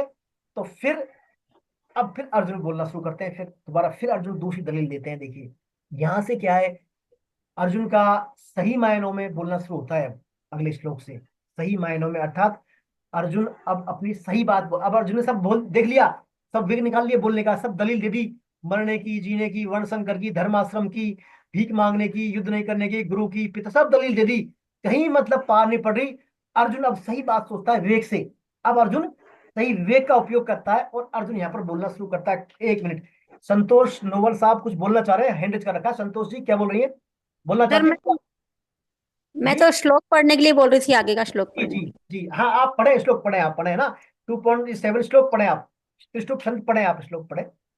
कार्पण्य दोषोपहत स्वभाव है, पृच्छामि त्वाम धर्म सम्मूढ़ चेता यच्छ्रेयशात् निश्चितं ब्रूहि तन्मे शिष्य अस्ति अहं साधि मां त्वां प्रपन्नम। हरे कृष्ण गुरुजी। हरे कृष्णा, बहुत बढ़िया। आप प्रैक्टिस और करें ना, अच्छे से प्रैक्टिस करें। और आप काफी अच्छा बोल रही हैं, आप अच्छा प्रयास कर रही है। फिर भी आप और प्रैक्टिस करें तो और अच्छा बोलेंगे ना। अच्छा इसमें बोला आपने। तो यहाँ पर देखिए अर्जुन क्या है, अब अपना विवेक का इस्तेमाल करता है। यहाँ पर खुद बोलता है, अब सोच के, अब दलीलें बहुत दलील उसने विद्वानता है दिखा ली, सब बातें कर ली। अब अर्जुन क्या कह रहा है, भगवान से निवेदन कर रहा है। अर्जुन कह रहा है, कायरता रूप दोष से तिरस्कृत स्वभाव वाला और धर्म के विषय में मोहित अंतःकरण वाला मैं आपसे पूछता हूं कि जो निश्चित कल्याण करने वाली बात हो वह मेरे लिए कहिए। आप, मैं आपका शिष्य हूं, आपके शरण हुए मुझे शिक्षा दीजिए। अब क्या कह रहा है अर्जुन, भगवान मैं तो क्या है धर्म के विषय में और अ, कायरता रूप से ग्रसित हूँ, धर्म के विषय में मोहित अंतःकरण वाला हूँ। अब मुझे आप जो मेरा कल्याण हो जाए, मेरा कल्याण हो जाए बस। अब नहीं कह रहा कि मेरे ये मर जाएंगे स्वजन या वर्ण संकर पैदा होंगे, कुलघात, ये अब नहीं कह रहा। क्या है, मेरा कल्याण हो जाए बस, वो बात आप कहिए। आप तो भगवान वो शिक्षा दीजिए मेरे को। अब देखिए अर्जुन में यहाँ पर श्रेय की भावना जाग गई। एक होता है श्रेय, एक होता है प्रेय। प्रेय मानी इंद्रिय तृप्ति, भोग, संसारिक सुभोग, हम कहते हैं ना संसार में जो एंजॉय ले रहे हैं, सुख संपत्ति, भौतिक सुविधाओं का लेते हैं, वो तो होता है प्रेय। अर्जुन में यह क्या है, श्रेय बोल रहा है, यानी कल्याण, आध्यात्मिक कल्याण चाहता है, मेरा कैसे कल्याण हो जाए। इस कल्याण का जब अर्जुन भगवान से जिक्र करता है, तब क्या है, भगवान फिर यहाँ पर अर्जुन को फिर अब बोलना शुरू करेंगे। अर्जुन कल्याण की जब बात कह दी अर्जुन ने, देखिए भगवत गीता में अर्जुन ने ये बात 3 बार बोली है। यहाँ पर बोलिए 2.7 में, 3.2 और 5.1, 3 बार कहा है भगवान से। अर्जुन क्या कहा है, भगवान वही बात बताइए आप जिससे मेरा कल्याण हो जाए। ये नहीं कहा कि मैं विजय मिल जाए मेरे को, या मेरा राज्य बढ़ जाए, पुत्र पुत्रान सब हो जाए। क्या कह रहा है, मेरा कल्याण हो जाए, मेरा। ये अर्जुन की खास बात है, अर्जुन की विशेषता है। देखिए यहाँ पर युद्ध में कल्याण चाहता है अर्जुन। अर्जुन की अपनी दृष्टि किधर है, कल्याण की तरफ। जबकि और प्रतिपक्षी जो कौरव हैं, दुर्योधन वगैरह सब, उनकी दृष्टि किस पर है, राज्य पर, यानी नाशवान चीजों पर दृष्टि है उनकी। उनकी दृष्टि नाशवान पर है, और अर्जुन की दृष्टि अपनी कल्याण पर है। यहाँ पर ये अर्जुन की खास विशेषता है। इसी कारण अर्जुन पात्र है भगवत गीता ज्ञान सुनने का। ये ये अर्जुन की विशेषता अपने आप अर्जुन को पात्र निर्धारित करती है कि उसमें पात्रता है ज्ञान सुनने की। अब देखिए यदि किसी में पात्रता ही नहीं होगी तो वो ज्ञान रुकेगा, रुकेगा कैसे। मान लीजिए हम दूध छाने गाएगा और नहीं चल रही हो, उसमें टिके नहीं चल रही हो, क्या मतलब फिर। तो उसके लिए क्या पात्र होना चाहिए। तो वो पात्रता यहाँ पर अर्जुन डिस्प्ले कर रहा है कि मेरे में पात्रता है कि भगवान वही बात कही है जिससे मेरा कल्याण हो जाए, जिससे मेरा कल्याण हो जाए। तो ये क्या है, गीता की श्लोक देने के लिए भगवान को आधार मिल गया। अब भगवान को अपनी बात कहने का, अब तो भगवान ने बातें बहुत सुन ली अर्जुन की, सब दलीलें सुन ली उसकी बड़ी बड़ी बातें। अब भगवान को बोलने का आधार मिल गया, बेस कर दिया तैयार अर्जुन ने कि भगवान जी मेरा कल्याण कैसे हो, वो बात आप बोलिए। तो सबसे पहली अर्जुन ने क्या है, स्वीकार किया। देखिए पहली विशेषता अर्जुन क्या है, अपने आप को स्वीकार करना, अपनी कमियों को, अपनी जो है बुराइयां हैं उनको स्वीकार करना। अर्जुन ने स्वीकार कर लिया, भगवान मेरे में कायरता रूपी दोष है। मेरे में क्या है, कायरता रूपी दोष है। धर्म के विषय में कुछ नहीं जानता, मैं मोहित हूं, ऐसा अर्जुन ने स्वीकार कर लिया। यानी अपने विवेक का अर्जुन ने उपयोग कर लिया। विवेक का उपयोग नहीं करने का तात्पर्य अहंकार का, अहंकार को पुष्ट करना।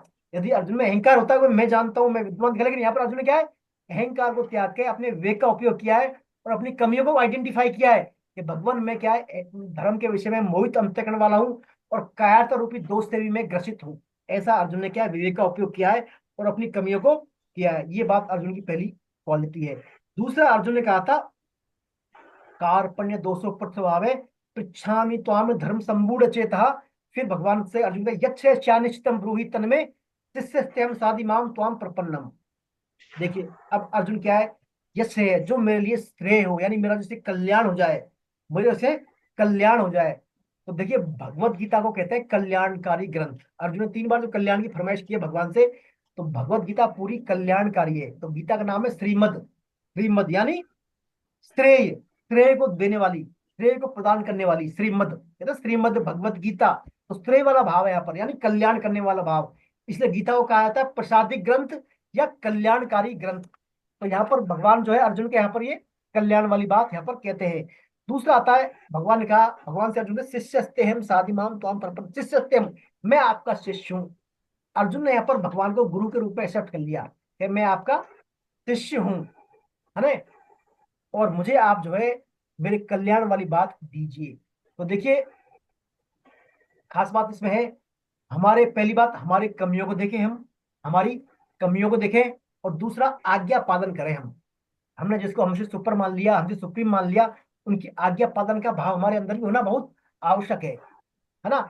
ऐसा जब अर्जुन कह देते हैं भगवान से कि आप मुझे शिक्षा दीजिए, मैं आपका शिष्य हूं, तो फिर अगली बात भगवान से और अगली बात क्या बोलते हैं, साधिमाम त्वाम प्रपन्नम, यानी मैं आपके शरण हूं।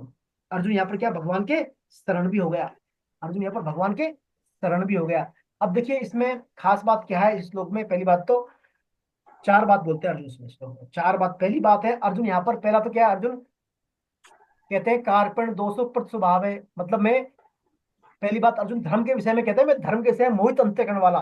तो पहले बात धर्म के विषय में पूछते हैं भगवान से कि मेरा धर्म क्या है, तो बताए मेरा धर्म क्या है। दूसरा यक्ष है, यानी अपना कल्याण चाहते हैं अर्जुन, मेरा कल्याण के लिए प्रार्थना करते हैं भगवान से अर्जुन। तीसरा कहते हैं, तीसरी बात है भगवान क्या के भगवत शिष्य बन जाते हैं, शिष्य हस्ते हम, मैं आपका शिष्य हूँ। और चौथी बात में भगवान से कहते हैं साधिमाम त्वाम प्रपन्नम, मैं आपका शरण में हूँ। तो पहले बात जब धर्म के विषय में जब भगवान से अर्जुन पूछते हैं, तो हम जिससे जो कुछ पूछता है तो उसमें कहने करने में स्वतंत्र होता है व्यक्ति, किसमें होता है, धर्म के मामले में व्यक्ति स्वतंत्र होता है। तो यहाँ पर अर्जुन क्या है भगवान से पूछ रहे हैं, यानी अपनी स्वतंत्रता को भूल के भगवान से अर्जुन से पूछ रहे हैं, फिर अपने कल्याण के लिए प्रार्थना कर रहे हैं। यानी प्रार्थना करना क्या, हमारा कर्तव्य पालन होता है, एक प्रकार से कर्तव्य करना। जिनसे हम प्रार्थना करते हैं ना, तो उनके लिए हमारा, उनसे कहना हमारा कर्तव्य हो जाता है। फिर तो भगवान से अर्जुन प्रार्थना कर रहा है अपने कर्तव्य पर। तीसरी में शिष्य बन जाते हैं। तो जब अर्जुन शिष्य बन जाता है भगवान का, तो उन गुरु पर शिष्य के कल्याण का विशेष दायित्व आ जाता है, शिष्य कल्याण का विशेष दायित्व आ जाता है गुरु पर, शिष्य बन गया।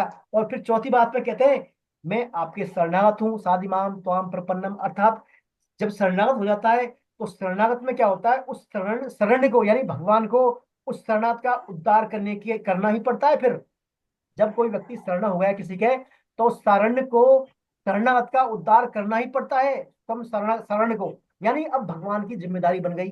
जैसे माँ होती है ना, माँ, एक नवजात बच्चा होता है, वो जब बीमार हो जाता है, अस्वस्थ हो जाता है, तो उसको सही करने के लिए, स्वस्थ करने के लिए माँ को दवाई खानी पड़ती है, डॉक्टर माँ को देता है।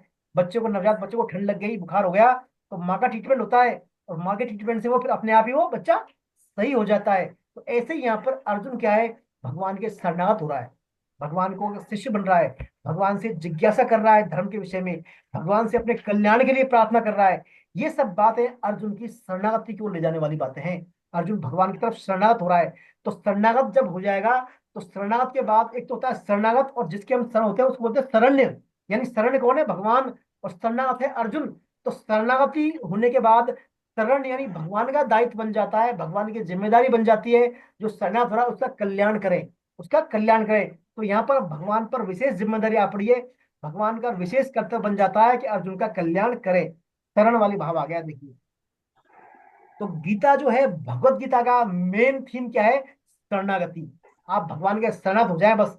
ये नहीं आपको साहब हम जो है विद्वान बन गए, श्लोकों को बोलना सीख गए, और जो है बड़े बड़े व्याख्यान दे दिए हमने, ये ऐसा कोई मकसद नहीं है। आप बस, आप में भगवान के प्रति शरणागति आ जाए, आपके आचरण में, आपके व्यवहार में भगवान के प्रति सरेंडरता आ जाए, समर्पण आ जाए, बस ये उद्देश्य है गीता का। तो इस उद्देश्य की तरफ अर्जुन ने अपना पहला स्टेप बढ़ा दिया है, क्या, भगवान मैं आपका शिष्य हूँ, कल्याण के लिए प्रार्थना कर रहा है और आपके शरणागत हूँ। फिर कह रहा है मुझे शिक्षा दीजिए, फिर क्या कह रहा है, शिष्यस्तेम साधिमाम त्वाम प्रपन्नम, मुझे आप शिक्षा दीजिए। हालांकि शिक्षा देना कहना उचित नहीं है अर्जुन का अभी, भाई शरणागत तो जो शिक्षा दे तो बढ़िया, नहीं दे तो बढ़िया, लेकिन अर्जुन कह रहा शिक्षा दीजिए। तो ये अर्जुन की अभी आंशिक यानी पार्शियली शरणागति है, पार्शियल सरेंडर है अभी, लेकिन सरेंडर तो है भाई। शरणागति तो चाहे आंशिक है चाहे पूर्ण है, तो शरणागति, तो अर्जुन का यह शरणागति की ओर पहला स्टेप अर्जुन ने उठा दिया।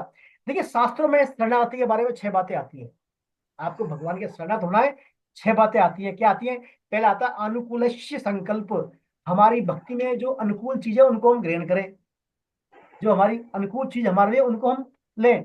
और दूसरा आता है प्रतिकूल वर्जित, यानी जो हमारे भक्ति में बाधा पहुंचा रही है उन चीज से हम दूर हो जाए, उनको हम त्याग दें। और तीसरा आता है रक्षति विश्वास, है हमें ये विश्वास होना चाहिए कि भगवान हमारी रक्षा करेंगे, विश्वास भी हमारे में हो रहा है, दृढ़ विश्वास।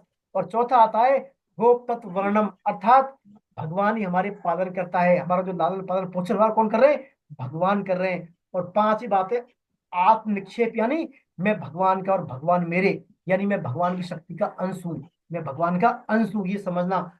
और छठवीं बातें आती है इसमें, यानी कार्पण्य दैन्यम, यानी कायरता नहीं, यानी अभय, यानी सब प्रकार के भौतिक अभिमानों को छोड़कर हम विनम्रता पूर्वक अपने आप को दीन समझे, और हम मैं भगवान का भगवान मेरे, ये हम 6 बातों को माने तो हमारी क्या है, भगवान के प्रति शरणागति हो जाती है। चैतन्य महाप्रभु कहते हैं त्रादपि सुनिचेन तरोरपि सहिष्णुना अमानिना मानदेन कीर्तनिया सदा हरि। घास के तिनके के समान जो हमें क्या नम्रता होनी चाहिए, जैसे किसी ने पैर रखा मुक गया फिर हो गया वो। तो तरोरपि सहिष्णुना, पेड़ के समान सहिष्णु, जैसे फलाए छाया देने लग जाए दूसरे का हित में।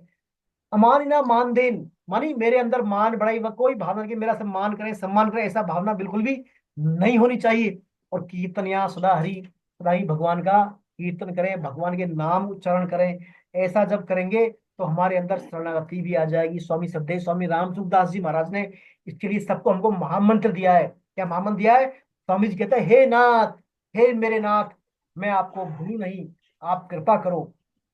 हे नाथ, हे मेरे नाथ, मैं केवल आपका हूँ, आप कृपा करो, मैं आपको भूल नहीं। ऐसा ये महामंत्र बार बार हमें उच्चारण करते रहना चाहिए, ताकि हमें भगवान का स्मरण बना रहे। और भगवान का स्मरण होने से क्या है, फिर हमारे अंदर भगवान की शरणागति की ओर हम डाइवर्ट हो जाते हैं। तो अर्जुन यहाँ पर क्या है, इस प्रकार प्रार्थना करके भगवान की शरणागति की तरफ अर्जुन झुक जाता है। अर्पण 244 श्लोक से। अब ये जब बात हो गई अर्जुन के लिए, तो भी भगवान कुछ नहीं बोल रहे। देखिए, तो भगवान फिर भी कुछ नहीं बोले। तो अर्जुन फिर क्या करता है भाई, अर्जुन तो फिर और सोचता है भाई भगवान से मैंने कह दिया मुझे शिक्षा दीजिए और मैं आपका शिष्य हूँ, धर्म के विषय में मोहित अंत करने वाला हूँ। तो फिर अर्जुन और बोलता है फिर आगे, और अर्जुन क्या बात बोलता है, अर्जुन फिर अगला श्लोक बोलता है 2.8। पढ़े भारतीय, पढ़े आप, आज आप ही पढ़े श्लोक 2.8। जी भैया। नहि मैं पढ़ूं? प्रपश्यामि ममापनुद्याद्यच्छोकमुच्छोषणमिन्द्रिया।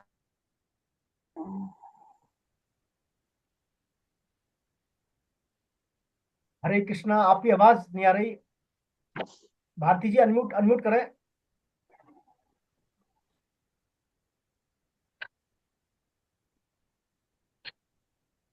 हरे कृष्णा भारती जी। जी भैया, पढ़ पढ़े दिया। पढ़े आप श्लोक, पढ़े आप, पढ़े आप श्लोक, पढ़े, आवाज नहीं आई आपकी। जी। नहि प्रपश्यामि ममापनुद्याद्यच्छोकमुच्छोषणमिन्द्रियाणाम् अवाप्य भूमा वसपत्नमृद्धं राज्यं सुराणामपि चाधिपत्यम्। अर्जुन कह रहे भगवान, कारण की पृथ्वी पर धन धान्य समृद्ध और शत्रु रहित राज्य तथा स्वर्ग में देवताओं का आधिपत्य मिल जाए, तो भी मैं इंद्रियों को सुखाने वाला मेरा जो शोक है ये दूर हो जाए, ऐसा मैं नहीं देखता। अब देखिए अर्जुन क्या करें, भगवान मेरा जो शोक है ना, शोक ये जो मेरे अंदर दुख हो गया, मुझे ये मेरा विषाद हो गया, ये मुझे सब राज मिल जाए ना, धन धान पृथ्वी का पूरा मिल जाए, आधिपत्य मिल जाए, तो भी मेरा ये जो अंदर का दुख है ना, ये दूर होता नहीं दिख रहा मेरे को। देखिए अर्जुन और गहराई में चला गया। अब क्या कह रहे हैं, मुझे ये सब राज्य मिल जाए, पूरा राज्य मिल जाए, शत्रु सब मेरे मर जाए, है ना, तो भी मेरा जो ये शोक है ना, ये शोक मुझे दूर होता नहीं, यानी मैं शांति को प्राप्त नहीं हो सकता। अब अर्जुन के अंदर हलचल हो रही है, अंदर हलचल। अर्जुन आध्यात्मिकता की ओर बढ़ रहा है। अब वो ये नहीं ये समझ रहा है कि भौतिक जो, देखिए एक तो होता है सुख और शांति और आनंद, 3 टर्म है इसमें। सुख बोलते हैं जो भौतिक सुविधाओं से हम लेते हैं, जैसे भौतिक सुविधा हमारे शरीर को जो सुख पहुंचाती है ना, इनके लिए हम संग्रह करते हैं सुख।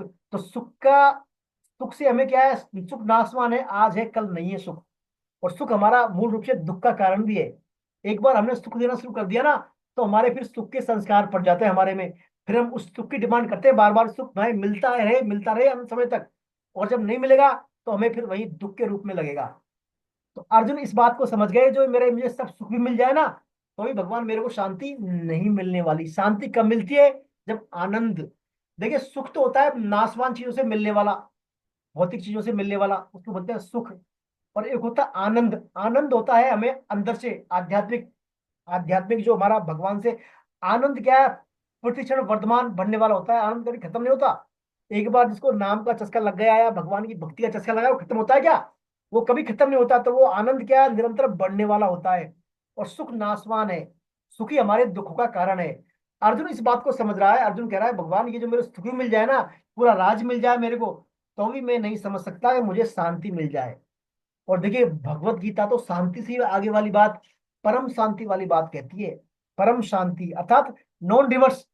एक बार आप उस अवस्था में पहुंच गए तो वापस आप जो है रिवर्स नहीं हो सकते। तो यहाँ पर अर्जुन इस बात को बोल रहा है।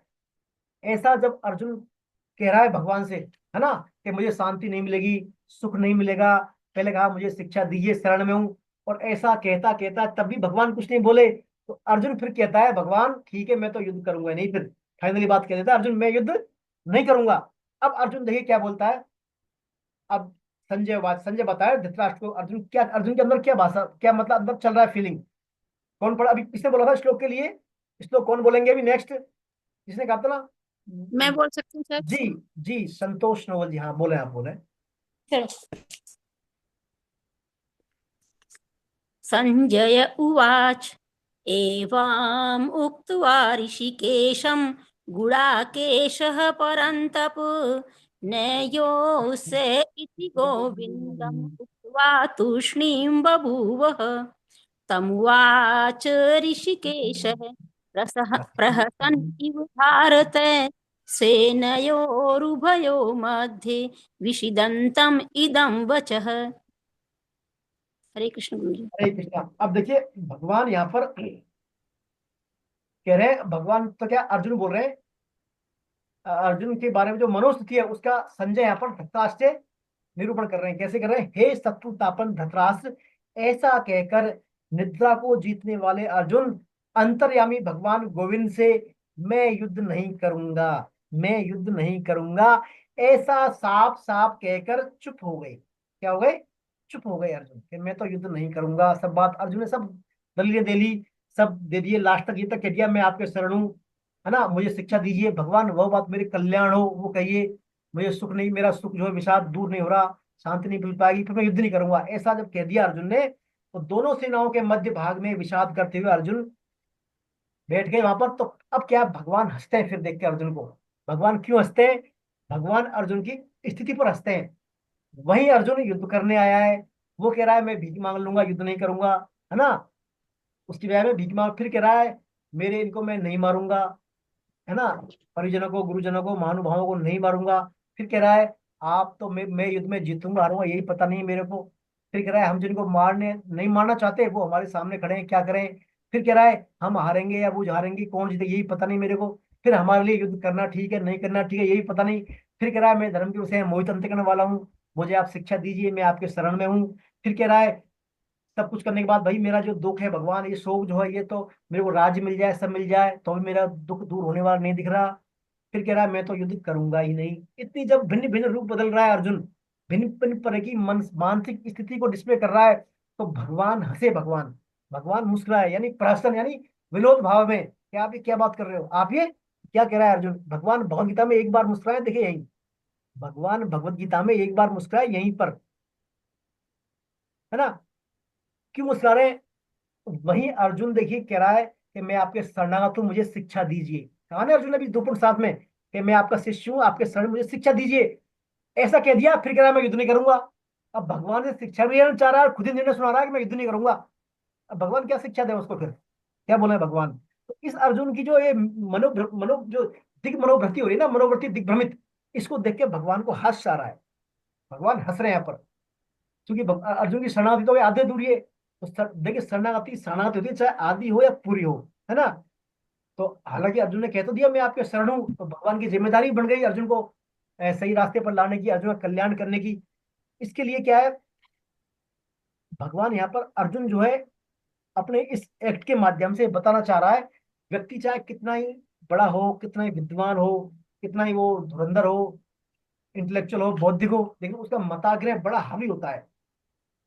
मताग्रह उसका बड़ा प्रबल होता है, वो बड़ा हावी रहता है उस पर। अर्जुन का मताग्रह पराम से था, युद्ध नहीं करूंगा, है ना। पहले अध्याय में 48 श्लोक पढ़ लिए, वहां अब पढ़ लिए अपन 10.5, सब बातें हो गई, सब तरीके घूम फिर के कहाँ गया, वहीं आ गया, मैं युद्ध नहीं उत्तश्चेति गोविंद, मैं युद्ध नहीं करूंगा, मैं युद्ध नहीं करूंगा। ऐसा बात तो अर्जुन का मताकर इतना प्रबल है। तो भगवान मान लिए इसलिए हंस रहे हैं। देखिए अर्जुन कैसा कर रहा है, कैसी इसकी मनोभ्रमति, जो दिग्भ्रमित मनोवृत्ति है इसकी, है ना, मनोवृत्ति। इसके लिए अर्जुन बार बार वो के कारण अर्जुन भगवान हंस रहे हैं उसको। तो इसमें जैसे एक आता है मानस में, एक आता है प्रसंग, अनुभव की बात आती है, अनुभव की बात, है ना। तो काकभूषण बताते हैं, गरुड़ जी को कहते हैं काकभूषण जी के, मैं, गरुड़ जी बताते हैं काकभूषण, मैं आपसे मेरा निजी अनुभव कहता हूँ। गरुड़ से बताया काकभूषण जी कि भगवान के भजन के बिना क्लेश दूर नहीं होते। अर्जुन ये कहता है मेरा क्लेश मुझे दूर नहीं होगा भगवान, चाहे मैं राज्य जीत जाऊं, इस भोग सब कर लूं, फिर मेरा दुख दूर नहीं होगा। ऐसा अर्जुन के अंदर जिज्ञासा रही, मेरा क्लेश दूर नहीं होगा। तो गरुड़ जी, काकभूषण जी कह रहे हैं भगवान के भजन के बिना क्लेश दूर नहीं होते। और भगवान का भजन भी क्या है, श्री राम जी कृपा के बिना प्रभुता भी नहीं, भगवान का भजन नहीं कर सकते। उसमें मानस में चौपाई आती है, निज अनुभव अब कहेऊं खगेशा, बिनु हरि भजन न जाहि कलेशा। यानी भगवान का जो अपना जो दुख है दूर है, दुख दूर किससे होगा, भगवान के भजन से ही होगा। भगवान के सम्मुख होना ही पड़ेगा आपको। यदि भगवान के सम्मुख आवाज नहीं आ रही है। यदि भगवान के सम्मुख नहीं होंगे आप, तो आपके दुखों का अंत होगा ही नहीं। कितने ही आप जो है भौतिक सुख सुविधा से कर ले, कितनी संपन्नता हो, कितने ऐश्वर्य हो, जब तक आप भगवान के सम्मुख नहीं है, आपके दुखों का अंत होगा ही नहीं। दूसरी बात, यहाँ पर भगवान मुस्कुराए हैं, देखिए मुस्कुरा कर भगवान बोल रहे हैं। तो मुस्कुराने से तात्पर्य भगवान यहाँ पर मैसेज देना चाह रहे हैं, आप कितने ही संकट में हैं, कितने ही किंकरतम विवरण वाली स्थिति में हैं, कितने भी क्या करूं क्या नहीं करूं वहां है, आप प्रसन्न रहिए, मुस्कुराते रहिए। हर स्थिति में, हर स्थिति में आप मुस्कुराते रहिए। देखिए भगवान ने भगवत गीता शुरुआत किसके की है, मुस्कुरा कर बोल रहे हैं, शुरू किया है मुस्कुरा कर, है ना। और बस मुस्कुरा ले और भगवान के शरण हो जाए, चाहे झूठ मूठी हो आप, भगवान के शरण हो जाए, बस खुश हो गए एक बार, बस भगवान मैं आपका आप मेरे, मैं प्रभु आपका आप मेरे, बस ये बात कर ले। तो किसी कितनी विषम परिस्थिति हो, भगवान का दायित्व बन जाता है फिर आपका उद्धार करने का। तो यहाँ पर आनंदित आनंदित रहना, मुस्कुराना और चिंता नहीं करना, ये सब बातें भगवान यहाँ पर बता रहे हैं। देखिए भगवान तो क्या है, आप मुस्कुरा जाएंगे भगवान से एक बार, तो उससे भगवान खुश हो जाएंगे। गोपियां क्या करती थी, गोपियां कोई भाई, गोपियां कोई गीता पढ़ रही है या माला कर रही है, भजन थोड़ी करती थी गोपियां। वो बस भगवान से मुस्कुराती थी, भगवान की तरफ। गोपियां तिरछी मुस्कान से जो भगवान के समस्त जो शास्त्र उपदेश का जो शास्त्र, यज्ञ तप दान जो करते हैं, सबका फल भगवान एक मुस्कान से मिल जाता है उनको, गोपियों को। तो भगवान मानो यही कहना चाह रहे हैं, आप कितनी विषम परिस्थिति में भगवान की तरफ सनद होकर मुस्कुरा जाए, बस भगवान मैं आपका आप मेरे, बस। तो उससे क्या है, भगवान आपको बस सही मार्गदर्शन आपका कर देते हैं। तो यहाँ से जो है भगवान मुस्कुराते हैं, और मुस्कुराकर अब भगवान क्या बोलना शुरू करते हैं। अब भगवान क्या करते हैं, अर्जुन को बोलना शुरू करते हैं। देखिए अर्जुन जो है बड़ा विद्वान है, बड़ा स्कॉलर है, द्रोणाचार्य का प्रिय टॉप टॉप मोस्ट रहा है, उस बैच का सबसे इंटेलिजेंट रहा है, श्रेष्ठ धनुधर है उस पूरे बैच का। और सभी अपने पितामह का प्रिय है, परिवार का प्रिय है, भगवान का प्रिय है। बड़ा अच्छा है अर्जुन, बड़ा मतलब टॉप क्वालिटी का विद्वान है। लेकिन यहाँ पर अर्जुन ने भगवान को दलील बहुत सारे दिए, धर्म के विषय में बताया है कि धर्म हमारा ये है, हमारे मर जाएंगे, है ना, और सब कुल का नाश हो जाएगा, वर्ण संकर हो जाएंगे, स्त्रियां विधवा हो जाएंगी, तर्पण साथ तर्पण नहीं होगा, कुछ हाथी कुछ सब कुछ हो जाएगा। सब दलीलें दिए, गुरु पे ये हाथ उठाना, सच उठाना करना, सब दलील देके फिर कह रहा है युद्ध ही नहीं करूंगा। ऐसा जब कहा तो भगवान ने देखा भाई अर्जुन तो क्या है पूरा, अब बहुत ज्यादा अवसाद में आ गया, युद्ध नहीं करे, कभी क्या बोले, कभी शरणागत हो रहा है, कभी कह रहा है मैं युद्ध नहीं करूंगा क्या। तो अब अर्जुन को भगवान शुरू करते हैं बोलना। 2.11 यहां से गीता का उपदेश शुरू होता है। 2.11 से गीता का उपदेश शुरू होता है। आइए पढ़ते हैं अपन। श्री भगवान वाच, कौन पढ़ेंगे श्लोक अब, श्लोक कौन पढ़ेंगे मैं सत्ता से जी बोले। तो ऋतु जी, हाँ जगी सब्जी देख लियो। ऋतु जी, मैं पढ़ूं? ऋतु जी पहले, ऋतु जी हाँ पढ़ेंगे बाद जी फिर आप पढ़ लेंगे। ऋतु जी अनम्यूट करें अपने आप को आप, ऋतु जी अनम्यूट करें। हाँ जी बोल रही हूँ मैं जी मेघा जी। बोले। असोचान अनवोस चाह त्वम प्रज्ञावादना च भास से गत असुना आगत असुना चन अनुशोचिंत पांडितः। जी बहुत अच्छा। भारती जी है, भारती जी। बोलो भैया जी, नहीं मैं बोलूं? भैया, जी सुनिए, जी हाँ बेटा। इंदिरा जी, इंदिरा जी है ना। देखिए ऋतु जी आप हाँ सुनिए, ऋतु जी आप हाँ, सुनिए एक बार, है ना। आप मैं हाँ बोल सुनिए, जी। रही हूँ। अभी इंदिरा जी पढ़ेंगी, कैसे पढ़ रही है देखें आप, है ना। सुने एक बार कैसे पढ़ती हैं आप। हाँ इंदिरा जी आप पढ़ें।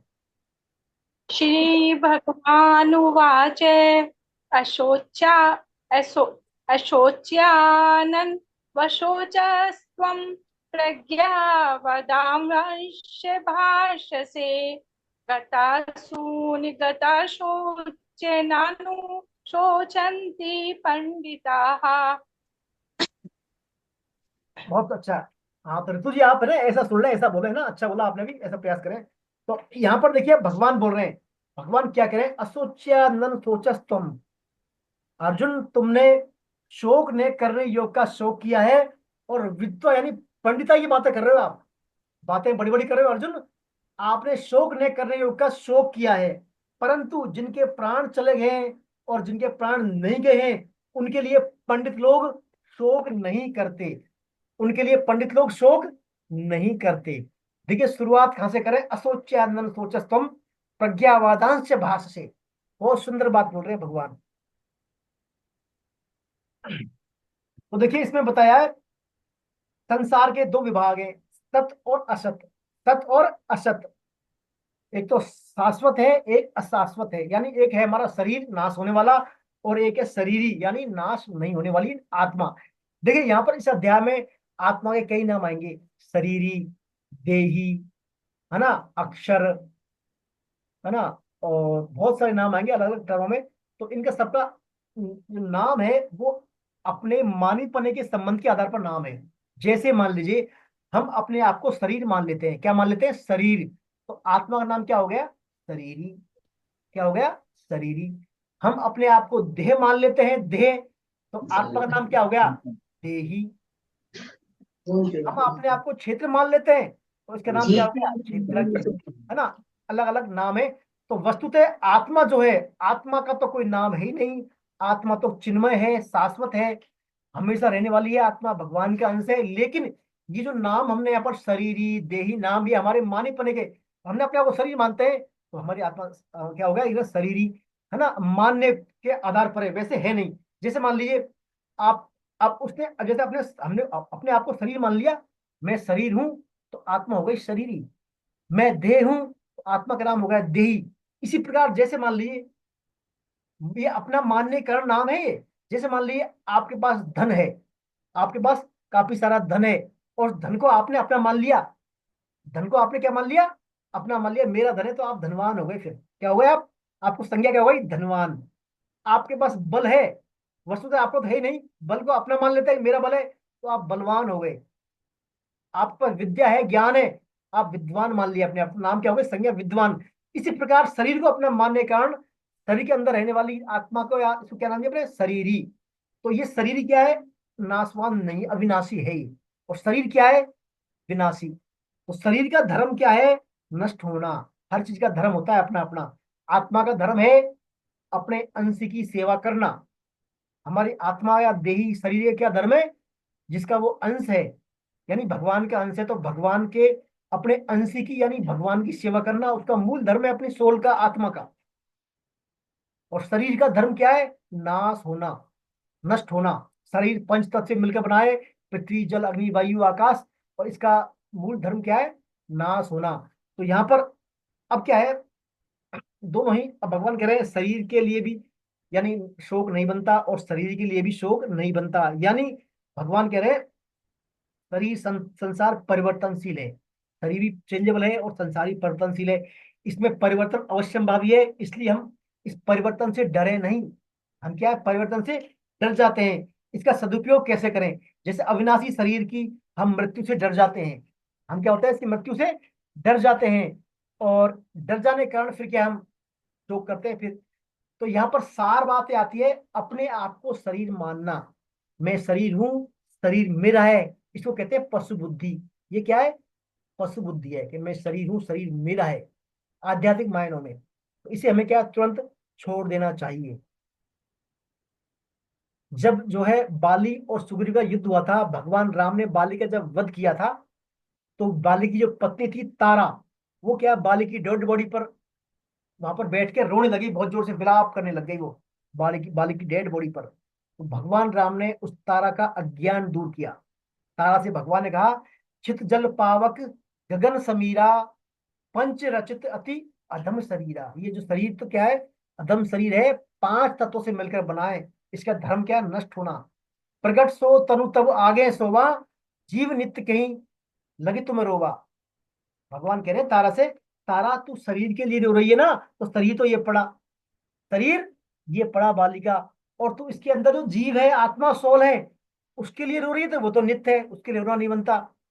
कहने का तात्पर्य भगवान यहाँ पर कहना चाह रहे हैं अर्जुन से, अर्जुन जिनके प्राण चले गए, यानी जो मतलब सिंपल भाषा जो मर गए, उनके लिए शोक नहीं करना, और जो नहीं मरे उनके लिए भी शोक नहीं करना। शोक का मुख्य कारण बता रहे हैं, जो अपनी वस्तु है ही नहीं उसे अपना मानना। शरीर हमारा है क्या? शरीर हमारा नहीं है। शरीर पंच भूत से बना हुआ है, प्रकृति का शरीर है, और प्रकृति में यह विलीन हो जाता है बाद में, देह छोड़ने के बाद। तो शरीर को क्या है, भूल से हमने अपना मान लिया कि मैं शरीर हूं या मेरा शरीर है। हमारी मूल में भूल यही है। मूल भूल क्या है, मैं शरीर हूं, शरीर मेरा है। तो इस मूल भूल के कारण क्या है, मूल में जब आपकी भूल हो गई, पूरा हिसाब जिसको करते ना मैथ में कैलकुलेशन, स्टार्टिंग में गलती हो गई, पूरा हिसाब गलत हो जाएगा पूरा। तो हमारी मूल भूल क्या हो गई, मैं शरीर हूं। तो सभी फिर कर्म, ईश्वर, जीव, प्रकृति, सब सिस्टम पूरा क्या है, गड़बड़ हो जाता है फिर।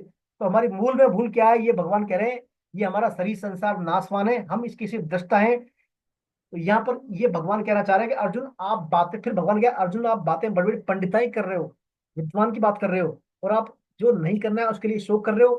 तो भगवान ने बोला अर्जुन को विद्वान, विद्वान, विद्वान कैसे, देखिए पंडित बोला, बातें आप पंडिताई कर रहे हो। पंडित से क्या तात्पर्य है, पंडित किसको बोलते हैं, पंडित क्या ब्राह्मणों को बोलते हैं पंडित, क्या ब्राह्मण है पंडित जी? पंडित का देखिए भगवद गीता में बड़ी अच्छी स्पष्ट व्याख्या दी है। पंडित किसे बोलते हैं, जो बुद्धि सत असत में भेद करती हो, जो बुद्धि अकर्तव्य कर्तव्य को जानती हो, जो बुद्धि सही क्या है गलत क्या है, कर्तव्य क्या है अकर्तव्य क्या है, इसको जानती हो, उसको बोलते हैं पंडा। क्या बोलते हैं उसको, पंडा। और जो इस पंडा का धारण करता है उसको बोलते हैं पंडित। जो पंडा को धारण करता है उसको क्या बोलते हैं, पंडित। यानी जो अपने विवेक का उपयोग करता हो, जो अपने विवेक का उपयोग करता हो उसको पंडित बोला जाता है। तो भगवान मानो यही कह रहे हैं अर्जुन से, भैया अर्जुन आप बातें तो बड़े पंडिताई विद्वान जैसी कर रहे हो, लेकिन आपने जो असोचा सोचस, जो चले गए उनके लिए शोक किया आपने, और जो नहीं गए उनके लिए गतासून, गतासून से यानी जो चले गए उनके लिए, और जो नहीं गए उनके लिए शोक करना बनता ही नहीं। आप काय के पंडित हो? आप पंडित किस बात के हो, कैसी बातें कर रहे हो आप? इसमें देखिए खास बात यह है, भगवान ने दो बताया है, इनको दो बातें बोला है, गतासून और एगतासून। यानी गतासून यानी जिनके प्राण चले गए हैं वो तो गतासून हो गए, और एगतासून कौन है, जिनके प्राण नहीं गए हैं वो है एगतासून। तो यहाँ पर भगवान ये कहना चाह रहे हैं, जो अर्जुन गतासून यानी मतलब जो चले गए हैं, यानी जो अपने सिंपल भाषा मर गए हैं, उनके बारे में भगवान कह रहे हैं अर्जुन जो तेरे परिवार में मर गए हैं उनके लिए तेरा कर्तव्य क्या है, पिंड और जल यानी तर्पण और श्राद्ध वाला काम करें इनके लिए। इससे तेरे पितरों का क्या है,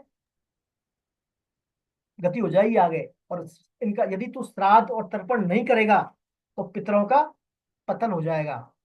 श्राद्ध और तर्पण नहीं करेगा गतासून का यानी मरे वालों का, तो इनका पतन हो जाएगा।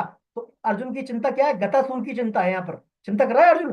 तो गतासून की चिंता क्या है अर्जुन की, पिंड और तर्पण नहीं होगा क्योंकि वर्ण संकर हो जाएंगे, नहीं करेंगे, तो वो अर्जुन की गतासून की चिंता है। एकतासून की चिंता क्या है, एकतासून की चिंता क्या है, यानी उनका जो है हम कर्तव्य पालन करें, हमारा उनका निर्वाह के लिए करें। तो यहाँ पर अर्जुन कहना चाह रहे हैं जिनके लिए हम राज भोग और सुख चाहते हैं, जिनके लिए हम राज भोग और सुख चाहते हैं, वे ही प्राणों की और धन की आशा छोड़कर युद्ध के मैदान में खड़े हैं। देखिए क्या कहा अर्जुन ने, कहा ना पहले अध्याय में कि जिनके लिए हम राज भोग और सुख चाहते हैं वही अपने प्राणों की और धन की आशा छोड़कर युद्ध के मैदान में खड़े हैं हमारे लिए। और दुर्योधन ने कहा था मेरे लिए, कि मेरे लिए सब छोड़ने आए, अर्जुन ने कहा था हमारे लिए, है ना। तो यहाँ पर क्या अर्जुन की एकता सून यानी जो नहीं गए हैं उनकी चिंता है, यानी जो जीवित है ना, देखिए जो जीवित है अभी उनकी चिंता कैसे कर रहा है अर्जुन, कि जिनके लिए हम राज भोग और सुख चाहते हैं वो ही अपने प्राणों की और धन की आशा छोड़कर युद्ध के मैदान में खड़े हैं, यानी वो जिंदे हैं अभी, खड़े हैं, तो उनकी एकता सून की चिंता है। और तो ये दोनों चिंता है अर्जुन की, गतासून की और एगतासून किसको लेकर हो रही है? शरीर को लेकर। भाई मर गए तो उनको तर्पण वर्पण की चिंता करेगा, और नहीं गए उनके लिए वैवाहिक चिंता। तो दोनों ही चिंता अर्जुन की शरीरों को लेकर हो रही है। अतः ये दोनों धातु रूप से एक ही है। गतासून एगतासून दोनों ही नासवान है। जो चले गए वो भी नासवान, और जो नहीं गए वो भी नासवान। गतासून और एगतासून इन दोनों के लिए कर्तव्य कर्म करना चिंता की बात नहीं है। अर्जुन के कर्तव्य क्या है दोनों के प्रति? यानी गतासून के लिए तो क्या है, जो चले गए उनके लिए पिंड देना, तर्पण करना, यह उसका कर्तव्य है अर्जुन का। और एगतासून के लिए क्या है? उनका व्यवस्था करना, उनका निर्वाह करना, उनका प्रबंध करना, ये उनकी एगतासून की कर्तव्य है। अब क्या होता है, अर्जुन क्या कर रहा है? चिंता कर रहा है। अर्जुन चिंता कर रहा है, शोक में है। तो भगवान ये कहना चाह रहे हैं अर्जुन से, अर्जुन कर्तव्य जो है तेरा, कर्तव्य चिंता का विषय नहीं होता। अर्जुन तेरा कर्तव्य चिंता का विषय नहीं होता, प्रत्युत विचार का विषय होता है। कर्तव्य में क्या है? विचार करना होता है, चिंता नहीं करनी। आप चिंता करोगे तो कर्तव्य नहीं कर पाओगे, विचार करेंगे तो हम कर्तव्य कर पाएंगे। तो भगवान कह रहे हैं अर्जुन, कर्तव्य चिंता का विषय नहीं होता, प्रत्युत विचार का विषय होता है। और विचार करने से कर्तव्य का बोध होता है। विचार करने से क्या होता है? कर्तव्य का बोध होता है। और चिंता से क्या होता है? विचार नष्ट हो जाता है। तो अर्जुन क्या कर रहा है यहाँ पर? चिंता कर रहा है ना, शोक कर रहा है। उससे क्या होगा? विचार नष्ट हो जाएंगे।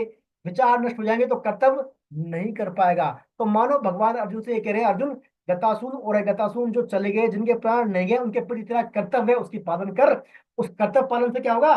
तुझे अपना कर्तव्य का बोध होगा और तेरा कर्तव्य पालन भी हो जाएगा। और तू चिंता करेगा तो उसे विचार नहीं कर पाएगा और कर्तव्य पालन भी नहीं कर पाएगा। तो यहाँ पर बात कर्तव्य पालन की खास बात यहाँ पर भगवान को अर्जुन बता रहे हैं। ये इस श्लोक में बात है खास। दूसरा एक बात और आती है इस श्लोक में। देखिए राजा दशरथ, देखिए बात ये थी ना, अपना कर्तव्य कैसे याद रहे, है ना, भगवान की स्मृति रहे हमेशा। तो राजा दशरथ की जब मृत्यु हो गई थी तो भरत जो है ननिहाल से आए। वहां पर मृत्यु होने के बाद चूंकि राम लक्ष्मण और माता सीता वनवास को गमन हो चुका था उनका, तो राजा दशरथ के जब प्राण उत्सव के बाद भरत जी आए तो भरत जी ने वहां क्या विलाप करना शुरू किया दशरथ के लिए। तो उनकी माता जो थी कौशल्या, राजा दशरथ की पत्नी, श्री रामचंद्र भगवान की माता जी कौशल्या ने कहा कि भरत तेरे लिए जो है, राजा दशरथ के लिए शोक करना बनता ही नहीं, क्योंकि राजा दशरथ का जीना भी राममय है और मरना भी राममय है। यानी जीने की कला कोई सीखे तो राजा दशरथ से सीखे, और मरने की कला भी सीखे तो राजा दशरथ से सीखे। राजा दशरथ देखिए जीते तो भगवान राम से, तो जब भगवान राम का वन गमन हो गया था तो राजा दशरथ ने सब कुछ त्याग दिया था। दिन भर राम राम राम स्मरण करते थे वो। जाने के बाद अस्वस्थ रहे थे कुछ दिनों, अस्वस्थ होने के बाद उन्होंने राजपाट सब छोड़ दिया था। राम राम राम दिन भर, मरते वक्त तक राम राम राम स्मरण करते रहे थे वो। तो भगवान दशरथ भगवान को याद करते। तो ऐसे व्यक्तियों की गति क्या है? ऐसे व्यक्तियों के लिए शोक करना बनता ही नहीं, है ना। तो देखिए दशरथ राजा जो थे भगवान के पिता थे वो, सारे रूप से तो संसारिक जो दृष्टि से भगवान के बाप थे वो, भगवान के भी बाप थे वो, है ना। तो उनका यह बताया शास्त्रों में, उनका मरना भी राममय और जीना भी राममय। नामनिष्ठ थे वो, नामनिष्ठ। नामनिष्ठ जो नामनिष्ठ होता है, नामनिष्ठ, उसकी मृत्यु भी उस समय होती है। जैसे नामाचार्य शील हरदास ठाकुर थे वेस्ट बंगाल में, वो प्रतिदिन भगवान के 3 लाख नाम जप करते थे। जब शरीर का अंत हुआ तो स्वयं चेतन महाप्रभु स्वयं ने उनको अपने क्या है गोदी में उठाया था। उन्हीं गोदी में उन्होंने, नामाचार्य हरदास ठाकुर ने प्राण उत्तर हुए थे गोदी में। जटायु जी, जटायु थे ना, जटायु, रामचरितमानस में आता है जटायु जी का प्रसंग।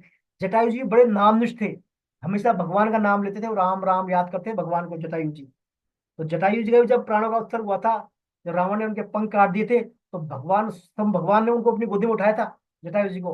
तो नामनिष्ठ की बड़ी भारी महिमा है, नामनिष्ठ की। कहते हैं अब जैसे भगवान की अर्जुन यहाँ शरणार्थी ले रहा है, चाहे अधूरी शरणागति है, झूठे मन से है, लेकिन मैं भगवान का, भगवान मेरे, ये अपने भाव यदि आ गया तो फिर क्या है, अपना काम भी फिर क्या है, भगवान की तरफ बढ़ जाएगा काम। तो शरणागति की दिशा में क्या है, नाम का बहुत बड़ा महत्व है। नाम और नामी में कोई भेद नहीं है।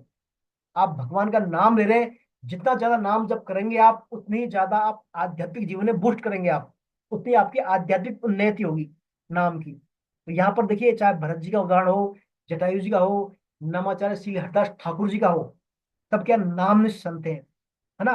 तो दूसरा पक्ष इसका ये है, भगवान क्या कह रहे हैं, चले गए और जो नहीं गए दोनों के लिए शोक नहीं करना चाहिए। देखिए इसमें खास बात यह है, मान लीजिए मिठाई खा रहे हैं आप बर्फी खा रहे हैं। अब बर्फी का धर्म क्या है? मीठा होना, मिठास होती है मिठाई, मिठास बर्फी। आपने बर्फी खाई, आपको मीठी लगी, अब आप सब जोर जोर से हंसने लगे, जोर, अरे वाह साहब बर्फी मीठी है, या रोने लगे। और इसमें हंसने रोने वाली बात क्या है? क्योंकि बर्फी का धर्म है मीठा पड़ा, मीठी लगेगी वो। इसमें खुश होने वाली, हर्ष वाली, शोक वाली बात ही क्या है? कोई बात नहीं इसमें। क्योंकि धर्म है उसका पानी है, पानी का स्वभाव तरलता है, बहेगा, वो ऊपर नीचे रहा वो बहेगा पानी। इसमें भी हर्ष शोक वाले उसका धर्म है पानी का। अग्नि है, अग्नि का है तपन करना, ऊष्मा देना, जलाना, देखिए धर्म है उसका। चंद्रमा का है शीतलता प्रदान करना, ये सब धर्म है उनके अपने अपने। अब ऐसे ही हमारा शरीर है, शरीर का धर्म क्या है? नाशवान, नाश होगा शरीर का, चाहे राजा का शरीर हो चाहे रंग का शरीर हो। तो शोक वाली बात ही कहाँ है इसमें? इसका धर्म है नाशवान का, नाश तो होगा इसका। आत्मा अविनाशी है, इसका कभी नाश होता नहीं, इसके लिए भी शोक नहीं बनता। तो भगवान अर्जुन से यही कहना चाह रहे हैं, अर्जुन तू बातें तो बड़ी बड़ी वित्तवाय कर रहा है, लेकिन तेने जो है असोचा न सोचा, जिनके लिए शोक करना नहीं चाहिए उनके लिए शोक कर रहा है तू, ये तेरा उचित नहीं है शोक करना। तो यहाँ पर अर्जुन इसे बात ये भगवान कहते हैं। इसके बाद फिर भगवान और बातें बोलते हैं। और बातें क्या बोलते हैं? आइए श्लोक नंबर 12, 13, 14, 15 कौन पढ़ेंगे? मैं कोशिश करूं क्या? हाँ सर आप करें, नीरज जी आप करें, श्लोक नंबर 12, 13 पढ़े आप। न त्वेवाहं जातु नासं न त्वं नेमि जनाधिपा न चैव न भविष्यामः पर्वे सर्वे वयमतः परम् देहिनोऽस्मिन् यथा देहे कौमारं यौवनं जरा तथा देहान्तर प्राप्तिर्धीर स्त्र न मुह्यति मात्रा स्पार्शतु कौन्ते शीतोष्णो सुखदुःखदा आगमन पायो नित्यास्थितिक्ष भारत यम यम ही न व्यथयन्ते पुरुषं पुरुषर्षव सम दुख धीरम सोमृतत्वाय कल्पते। आपने अच्छे प्रिपेयर हो, स्पीड आपकी सुन रखी सर नीरज जी, आपकी जी स्पीड है ना, स्पीड फास्ट है आपकी थोड़ी। अच्छा, स्पीड थोड़ा आप धीरे पढ़ो। स्पीड थोड़ी स्लो रहेगा, अच्छा आएगा, अच्छा आएगा प्रोनाउंस ना। स्पीड फास्ट है क्या आपको समझ नहीं आते, तो थोड़ा धीरे अच्छा धीरे है ना पढ़ रहे हैं आप, अच्छा पढ़ा आपने, चलिए। ठीक। तो यहाँ पर देखिए अब क्या करते हैं, जब भगवान ने अर्जुन से कहा भाई आपने अर्जुन शोक नहीं करने योग्य बातों को शोक कर लिया है ना, शोक बनता नहीं, तो अब फिर क्या कहते हैं? अर्जुन का शोक क्या था? मेरे कुटुंबी नहीं रहेंगे, मेन शोक ये था ना, मेरे कुटुंबी मारे जाएंगे। तो यहाँ पर भगवान कह रहे हैं किस काल में मैं नहीं था और तू नहीं था, ये राजा लोग नहीं थे, मतलब पहले मैं भी नहीं था, मैं भी नहीं था, तू भी नहीं था, राजा नहीं थे, ये बात नहीं है अर्जुन। और इसके बाद भविष्य में तू भी रहेगा, राजा लोग ये सभी रहेंगे, ये बात भी नहीं है। मतलब भगवान क्या टाइमिंग के बारे में बता रहे हैं कि टाइमिंग जो है अर्जुन पहले क्या था, अब क्या है ये तू नहीं जानता, ये मैं जानता हूँ, मैं समय का नियंता हूँ। मैंने कहा था अपने गीता के 5 विषय हैं, ईश्वर, जीव, प्रकृति, काल, कर्म। तो कर्म जो है ना, काल और कर्म, काल के नियंता कौन है? भगवान, ये भगवान के नियंत्रण में है काल, है ना, काल। तो यहाँ कह रहे हैं ये बात भी नहीं है, देहधारी के इस मनुष्य शरीर में जैसे बालकपन, जवानी और वृद्धावस्था होती है, ऐसे ही दूसरे शरीर की प्राप्ति भी होती है। देखिए जैसे हम होते हैं, बचपन था हमारा, बचपन में हमारी अलग फोटो थी, अलग इमेज थी, युवावस्था में अलग फोटो हो गई, वृद्धावस्था में अलग फोटो हो गई, और बाद में जरावस्था में और ज्यादा दूसरी चेंज हो गई ना, चेंज। तो शोक किया क्या आपने इसमें? भाई मेरा बचपन कहाँ गया, दूसरा आ गया शरीर, फोटो दूसरा गई, जवानी दूसरी, अब दूसरी, अब शोक किया ना इसके लिए आपने, चेंज आया, चेंज के शोक अपने एक्सेप्ट कर लिया चेंज को, इनको। तो यहाँ पर भगवान कह रहे हैं ऐसे ही हमें दूसरे शरीर की भी प्राप्ति होती है। उस विषय में धीर मनुष्य मोहित नहीं होते। जो धीर मनुष्य हैं, धैर्य रखने वाले मनुष्य, जो इस आध्यात्मिक विज्ञान को समझते हैं, उससे मोहित नहीं होते। हे कुंती नंदन, इंद्रियों के विषय में जड़ पदार्थों, शीत अनुकूलता और उष्ण प्रतिकूलता के द्वारा सुख और दुख देने वाले हैं, सुख और दुख देने वाले हैं, और आने जाने वाले अनित्य हैं। हे भरतवंशोद्भव अर्जुन, उनको तुम सहन करो, यानी सहन दे, तितिक्षवा, सहन करना। एक अच्छे भक्त का पहला गुण है सहनशीलता। तो भगवान वही सहनशीलता की बात बोल रहे हैं यहाँ पर, उनको आप सहन करो। हे भरतवंशोद्भव अर्जुन, उनको तुम सहन करो, कारण कि हे पुरुषों में श्रेष्ठ अर्जुन, सुख दुख में सम रहने वाले जिस बुद्धिमान मनुष्य को ये मात्रा स्पर्शास पदार्थ विचलित नहीं करते, अर्थात सुखी दुखी नहीं करते, वह अमर होने में समर्थ हो जाता है, अर्थात वह अमर हो जाता है। अब देखिए 3-4 श्लोक आ गए इसमें, 3-4 श्लोक आ गए, तो इसमें अपन पहला श्लोक पढ़ते हैं। इसमें नित्यवाहम जातु नासम नित्यम नेमे जनाधिपा, अर्थात किस काल में मैं नहीं था, तू नहीं था, राजा नहीं था, राजा लोग ने, ये बात नहीं है अर्जुन। और उसके बाद भी ये नहीं रहेंगे, ऐसी बात भी नहीं है। अर्थात भगवान कह रहे अर्जुन, टाइमिंग जो है ना, टाइमिंग, इस टाइमिंग का नियंता मैं हूँ, मैं जानता हूँ तू पहले क्या था, अब क्या है, भविष्य में ये क्या तू नहीं जानता, मैं जानता हूँ ये। तो अपने आप को टाइम के बारे में भगवान बता रहे हैं।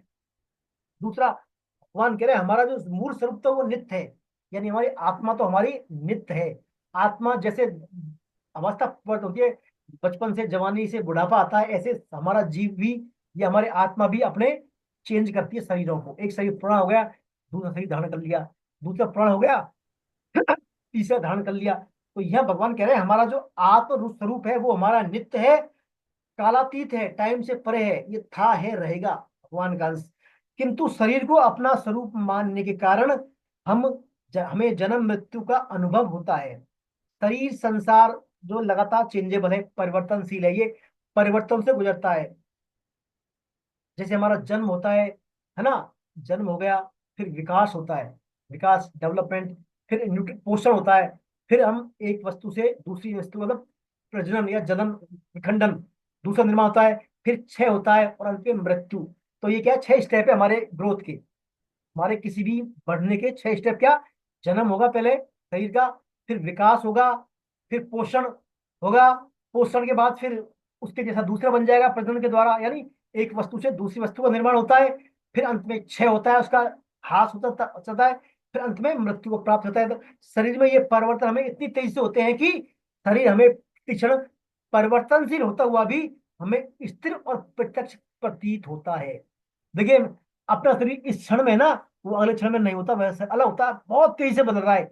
जैसे अपन, जो मैं आपकी ये फोटो देख रहा हूँ सबकी, ये क्या फोटो थोड़ी आपकी, ये लाइट है, लाइट है, इतनी तेज जल रही है, बंद हो रही है, इतनी तेज मूवमेंट कर रही है कि मुझे आपका चेहरा स्थिर दिख रहा है, चेहरा स्थिर दिख रहा है। ऐसा ही शरीर संसार इतना चेंज परिवर्तनशील है, इतनी तेज स्पीड में, हम उसको परिवर्तनों को नहीं जज कर पाते, पहचान नहीं पाते। हमें क्या है, वो स्थिर सा प्रतीत होता है। वास्तव में सत्ता है ही नहीं इनकी, सत्ता तो हमें इनकी प्रतीत होती है।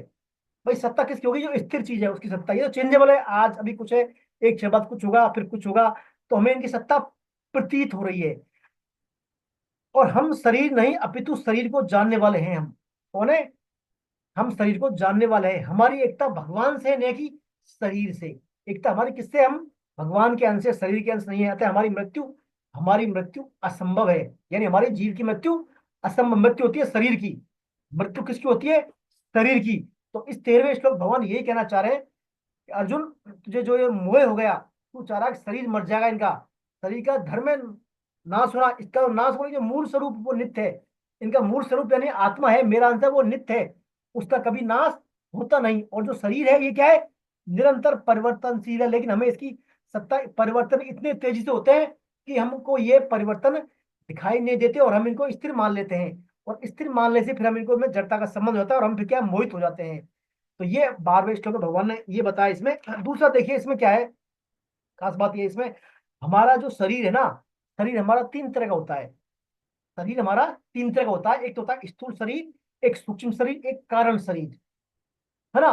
तो स्थूल शरीर में क्या है, हम जाग रहे हैं, सो रहे हैं, ऐसा ना, हमारी बाल अवस्था आती है, युवा अवस्था आती है, वृद्ध अवस्था दिखती है हमारे को फिजिकली। एक होता है सूक्ष्म शरीर, यानी हमारे जो सूक्ष्म शरीर, इंद्रियां वगैरह होती है, इंद्रिया, मन, बुद्धि, अहंकार, यानी हमारी ये सूक्ष्म शरीर हमारा किसमें होता है एक्टिव, हमारी स्वप्न अवस्था में। स्थूल शरीर होता है हमारी जागृत अवस्था में एक्टिव, और सूक्ष्म शरीर होता है स्वप्न अवस्था में या देहांतर प्राप्ति की अवस्था में होता है। और एक होता है कारण शरीर, यानी सुसुप्ति अवस्था, यानी गाढ़ निद्रा, है ना। तो मनुष्य क्या करता है, अपनी बाल्यावस्था में जब स्वप्न आते हैं ना उसको, मनुष्य को बच्चा होता है, कोई बच्चा, तो बच्चे को स्वप्न आएंगे, तो अपने को क्या बालक देखता है स्वप्न को, अपने बुढ़े थोड़ी देखेगा वो। हमें जब बचपन में स्वप्न आते हैं, अपने को क्या देखते हैं, हम बच्चे देखते थे उस टाइम। तो इसका मतलब, और युवा अवस्था में युवा दिखते हैं, वृद्धावस्था में वृद्ध है। इसका मतलब क्या हुआ, हमारा जो स्थूल शरीर है ना और सूक्ष्म शरीर में क्या परिवर्तनशील है कि नहीं, परिवर्तनशील। भाई स्वप्न जैसे वैसे आ रहे हैं, हम युवा अवस्था में युवा दिख रहे हैं, वृद्ध वृद्ध दिख रहे हैं। तो ये शरीर हमारा चेंजेबल है।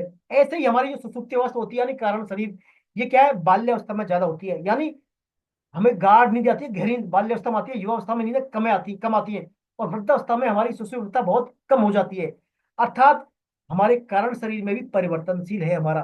वृद्धावस्था में कम आता है नींद है, और युवावस्था में कम आती है, और बाल्यावस्था में ज्यादा आती है। यानी कारण शरीर हमारी स्वभाव आलस, स्वभाव और आदतें। तो यानी हमारा स्थूल शरीर और सूक्ष्म शरीर कारण से तीनों हमारे क्या परिवर्तनशील है। दूसरी बात, बाल्यावस्था और युवावस्था में जो है हमारे नींद लेने और इंद्रियों में ताजगी आती है, वैसी हमें वृद्धावस्था में नहीं आती, है ना। इसका मतलब क्या हुआ, वृद्धावस्था में बाल्यावस्था और युवावस्था जैसा विश्राम नहीं मिलता। इससे भी हम मान सकते हैं हमारा शरीर क्या है, परिवर्तनशील है। मान लिया ना शरीर भाई, अभी आपका वृद्धावस्था में क्या थे, आपके जो है टेस्ट अलग हो गए, सब इंटरेस्ट अलग हो गया, रुचि अलग हो गई आपकी, मन में आपका अलग आने लगी बातें, बचपन में अलग आती है। इसका मतलब हमारा चेंजेबल है, परिवर्तनशील, चेंजर है। तो भगवान बताते हैं यहाँ पर जन्मना और मरना हमारा धर्म नहीं है, प्रत्युत शरीर का धर्म है। जन्म होना और मरना हमारा धर्म नहीं है, ये किसका धर्म है, शरीर का धर्म है। हमारी आयु अनादि और अनंत है, जिसके अंतर्गत अनेक शरीर उत्पन्न होते रहते हैं और मरते रहते हैं। हमारी आयु का है, अनंत है, अनादि है, अनेक शरीर जन्म ले लिए और अनंत अनंत शरीर जन्म लेते रहते हैं। जैसे हम अनेक वस्त्र बनते रहते हैं डेली, आज मैंने ये शर्ट पहन लिया, कल पहन लिया, परसों पहन लिया, ऐसे ही हमारी आत्मा क्या है, भिन्न भिन्न योनियों में ट्रांसफर होती है। आज इस उम्र में इस योनि में, कल दूसरी योनि में, परसों योनि में। और मूल हमारी जो जीव है यानी आत्मा, उसकी सत्ता न्योकी न्योकी क्यों बनी रहती है। तात्पर्य यह हुआ, तात्पर्य है कि हमारी स्वतंत्रता और असंगतता स्वतः सिद्ध है, यानी हमारी स्वतंत्रता, हमारा जीव स्वतंत्रता और असंगतता स्वतः सिद्ध है। हमारा जीवन किसी शरीर के अधीन नहीं है, हमारा जीवन किसी शरीर के अधीन नहीं है। असंग होने के कारण ही हम अनेकों शरीर में जाने पर भी वही रहते हैं, और शरीर के साथ संग मानने से भी हम अनेकों शरीरों को धारण करते रहते हैं। माना हुआ संग तो हमारा टिकता नहीं है, और नया नया संग हम पकड़ते रहते हैं, पकड़ते रहते हैं। अगर नया संग ने पकड़े तो मुक्ति हमारी स्वतः ही सिद्ध है। यानी सब बातों का सार यह है, हम अपने आप को शरीर मान लेते हैं बार बार, मैं शरीर हूँ, मैं फला सिंह हूँ, मैं फला सिंह, मैं ये नाम से हूँ, इस वर्ण में हूँ, इस आश्रम में हूँ, ऐसा मानते रहते हैं हम। और जो हमारा मूल है, हम आत्मा सोल में भगवान का अंश, उसको मानते नहीं है हम। मूल हमारा अंश है, भगवान के अंश, उसको मानते नहीं है। तो ऐसा होने के कारण के हम बार बार नए नए बंधनों में बनते रहते हैं। तो ये इस श्लोक में भगवान बात बता रहे हैं। भगवान ने कहा जैसे बालकपन से जवानी आती है, जवानी से बुढ़ापा आता है, और बुढ़ापे से जरावस्था आती है, तो ये सबसे हम क्या मोहित हो जाते हैं, डर जाते हैं हम कि भाई देखिए शरीर का ये हाल हो गया। अब क्या है, हम जो है वृद्धावस्था में बड़े कीड़े हो जाते हैं। आजीवन जो हम व्यक्ति करता है, युवावस्था में पैसा पैसा कमाता है खूब, शरीर पर ध्यान देता नहीं, कमाता है, और जब वृद्धावस्था आती है तो उस पैसे को फिर शरीर को बचाने के लिए खर्च करता रहता है, लगाता रहता है बार बार, है ना।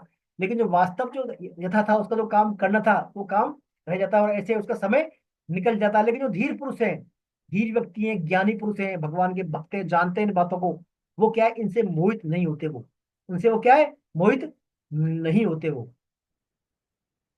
फिर अगला जो श्लोक था, मात्र स्पर्शास्तु कौन्तेय शीतोष्ण सुख दुग्धा, है ना। इसमें भगवान कह रहे हैं जो हमारा मात्र स्पर्श यानी इंद्रियों के जो विषय हैं, इंद्रियों के सुख हैं, यानी पांच जो इंद्रिय हमारी, क्या क्या, पांच जो इंद्रिय हैं, इनके विषय हैं, ये क्या है, निरंतर ही आने जाने वाले हैं, आने जाने वाले हैं। हमें इन इंद्रियों के सुखों में नहीं पड़ना चाहिए। कभी हमें प्रिय, हमें हमारी मनवांछित चीज को प्राप्त हो खुश हो जाते हैं, और हमारी जो है अप्रिय चीज को प्राप्त हम दुख हो जाते हैं। तो ये हमें क्या है, सुख दुख इनसे नहीं होना चाहिए। भगवान कह रहे हैं अर्जुन, ये जो सुख दुख यानी अनुकूलता प्रतिकूलता जीवन में आती है, ये दिन रात की तरह है। दिन के बाद रात आती है, रात के बाद दिन आता है, ऐसे क्या है, ये अनुकूलता प्रतिकूलता आती रहती है, सुख हो चाहे दुख हो। सुख को यहाँ पर बोला है अनुकूलता, और दुख को बोला जाता है प्रतिकूलता। तो हमें क्या करना है, इन अनुकूलता और प्रतिकूलता का सदुपयोग करना है। क्या करना है, सदुपयोग करना है, इनका दुरुपयोग नहीं करना, सदुपयोग क्या करना है। सुख का या अनुकूलता का सदुपयोग क्या है, अनुकूलता का सदुपयोग है जब हमारे जीवन में अनुकूलता आए, यानी हमारे जीवन में सुख समृद्धि आए, तो हमें क्या करना है, दूसरों को सुख पहुंचाने वाला भाव रखना है, दूसरों की सेवा करनी है। ये क्या है, हमारा इसका अनुकूल परिस्थिति का सदुपयोग है। प्रतिकूल परिस्थिति, दुख का सदुपयोग क्या है, जब हमारे जीवन में प्रतिकूलता आए तो क्या करना है, हमें सुख की इच्छा का त्याग कर देना है। क्या कर देना है, सुख की इच्छा का त्याग कर देना। ये हमारे क्या है, प्रतिकूलता का सदुपयोग है। तो सुख और दुख दोनों परिस्थितियों क्या करना है, सदुपयोग करना है, सहन करना है। तितिक्षा तान तितिक्षा से भारत है, इसमें कह रहे हैं भगवान हमें क्या सहनशील बनना है। सहनशील व्यक्ति जितना सहनशील बनेगा, उसका व्यक्तित्व में उतना ही निखार आएगा। उसके व्यक्तित्व में जितने जीवन में उसके प्रतिकूलता आएंगी, उसके उसमें व्यक्तित्व में उत्कर्ष होगा, प्रखरता आएगी, उसमें परिष्कार परिष्कार होगा उसका। पांडव जैसे देखिए, पांडवों ने अज्ञातवास 12 वर्ष तक वहां घूमे वन में, फिर अज्ञातवास में रहे 1 साल तक, शुरू से ही संकटों में रहे। तो उन प्रतिकूलताओं में पांडव क्या है, निखर गया उनका व्यक्तित्व। पांडवों को भिन्न भिन्न प्रकार की शक्तियां मिल गई, अर्जुन को युधिष्ठिर को, सब जंगलों में जब वन में गए, वो अज्ञातवास में गए, तो उनका व्यक्तित्व निखर गया। यानी उन्होंने प्रतिकूलता का सदुपयोग किया। कौरवों के जीवन में अनुकूलता थी, राज्य था, सब था, लेकिन उन्होंने उसको क्या भोग किया उसका। देखिए मैंने आपको ये नहीं बताया, मैंने सदुपयोग बताया, दुरुपयोग नहीं बताया आपको। अनुकूलता का दुरुपयोग क्या है बताइए? अनुकूलता का दुरुपयोग है भोग दृष्टि। हम उसका भोग कर ले हमारे लिए भोग कर लेंगे, उसका दुरुपयोग हो गया। प्रतिकूलता का दुरुपयोग क्या है? प्रतिकूल परिस्थिति आई, हमने किसी पे दोषारोपण कर दिया, उसकी वजह से मिल रहा है हमारी प्रतिकूलता, दुख उसकी वजह से आ रहे हैं, उसको क्या हो गया? प्रतिकूलता का दुरुपयोग हो गया। तो हमें क्या करना है? अनुकूलता प्रतिकूलता दोनों का सदुपयोग करना है और सहनशीलता वाला भाव रखना है। सहनशीलता का भाव रखा, अर्थात उनको प्रसन्नता पूर्वक भगवान का मंगलमय विधान मानकर सहर्ष स्वीकार करना है। तो ये हमारा क्या है? हमारे अनुकूलता प्रतिकूलता का मात्र स्पर्श शास्त्र यानी इंद्रियों के विषय है, इनका सदुपयोग हो गया, इनका दुरुपयोग नहीं करना है। फिर जो अगला श्लोक है, यमीन व्यंत्यते पुरुष ऋषभ, यानी भगवान कह रहे जो इनसे मात्र स्पेनिंग इंद्रियों के विषयों से जो सुख दुख में सुखी होता है, दुखी होता है, उसका पतन हो जाता है, और जो इनको सहन कर लेता है, सुख दुख में जो विचलित नहीं होता, धैर्य रखता है, वो क्या है? श्रेष्ठ पुरुषों में श्रेष्ठ है। अर्थात वो क्या है? धीर पुरुष है वो, जिसने सुख दुखों को सहन कर लिया, यानी उसमें अपना आपा नहीं खोया, धैर्य रखा, वो वास्तव में श्रेष्ठ है। ऋषभ देव जी कहते हैं, ऋषभ देव जी का आता है इसमें अपने प्रसंग, ऋषभ देव जी कहते हैं अपने पुत्रों से, पुत्रों इस मृत्यु लोक में ये मनुष्य शरीर विषय भोग करने के लिए नहीं मिला हमें। भोग तो सूकर कुकर आदि पशु योनियां भी करती हैं, उनको भी प्राप्त होता है। देखें शास्त्रों में आता है, इंद्रियों का जो सुख है ना, इंद्रियों का सुख, हमें जो 56 भोग का सुख मिलता है, वही सूकर को विष्ठा खाने से मिलता है। आनंद का स्तर दोनों में समान है, इंद्रिय तृप्ति का स्तर दोनों में समान है। वही इंद्र को सुख मिलता है विषयों का, वही शुक्र को मिलता है सुख। तो भगवान कहते हैं इस विषयों के सुख में जो उसने धैर्य रख लिया, यानी इस मानव शरीर को विषय भोगों में लगाकर उनका सदुपयोग कर लिया, वही वास्तव में श्रेष्ठ है। ये हमें मनुष्य शरीर तप करने के लिए, अपना अंतःकरण को शुद्ध करने के लिए मिला है। अतः इसी जीवन में हम ब्रह्मानंद की यानी भगवान की प्राप्ति कर सकते हैं। तितिक्षा यानी सहनशीलता। देखिए आध्यात्मिक जीवन में सहनशीलता का बड़ा महत्वपूर्ण रोल होता है। आप मेरी सहनशीलता नहीं है ना, तो फिर आप भक्ति के मार्ग में आगे नहीं बढ़ सकते। कोई भी आपको उग्र कर दे, थोड़ा पिंच चुबो दे, थोड़ा ऐसे बातें बोल दे, आपके अपमान हो जाए, उसमें आपका मान हानि हो जाए, तो एकदम आप गुस्से में आ जाए, आवेश में आ गए, तो क्या सब बेकार है। फिर सहनशीलता, सहनशीलता बनाए रखनी हमें, है ना। तो इसमें श्लोक में यही है, जो हमें प्रारब्ध के अनुसार मिल गया उसको धैर्य पूर्वक हम सहन कर लें, और अपने हृदय वाणी से भगवान को नमस्कार करते हुए, भगवान के विधान को मंगलमय मानते हुए माने और स्वीकार करें। यह इसमें चौथे श्लोक में बातें आती है। तो ये अपने 2.15 तक अपना हो गया है यहाँ भी। तो हमने आज हम यही स्टॉप करेंगे। अभी 2.15 दो 15 श्लोक पढ़ेंगे। अभी हमने जो 15 श्लोक पढ़े हैं आज, ये सांख्य योग के, इस बारे में अब आपका कोई प्रश्न हो, कोई शंका हो, तो आप बोले। आप कोई बात आपके समझ नहीं आया हो, कोई प्रश्न हो, जो हमने आज पढ़ा है या पहले पढ़ा, अब तक पढ़ा है, शुरू से अब तक पढ़ा है, उस बारे में आप बेधड़क बोल सकते हैं। आप कोई भी प्रश्न हो आपका।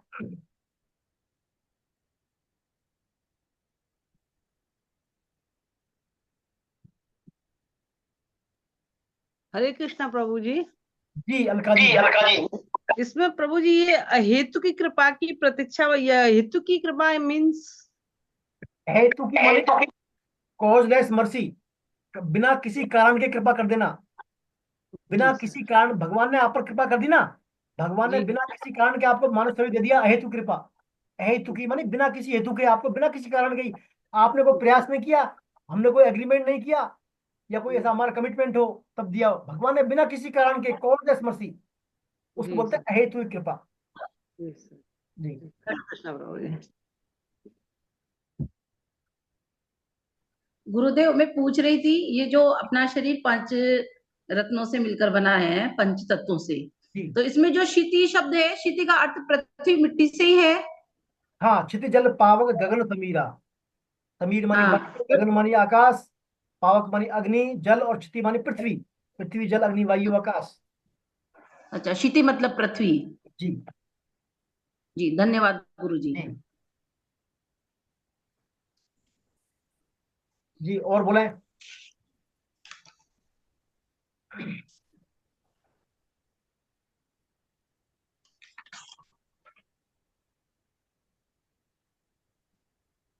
सुखबीर जी, सुखबीर सर।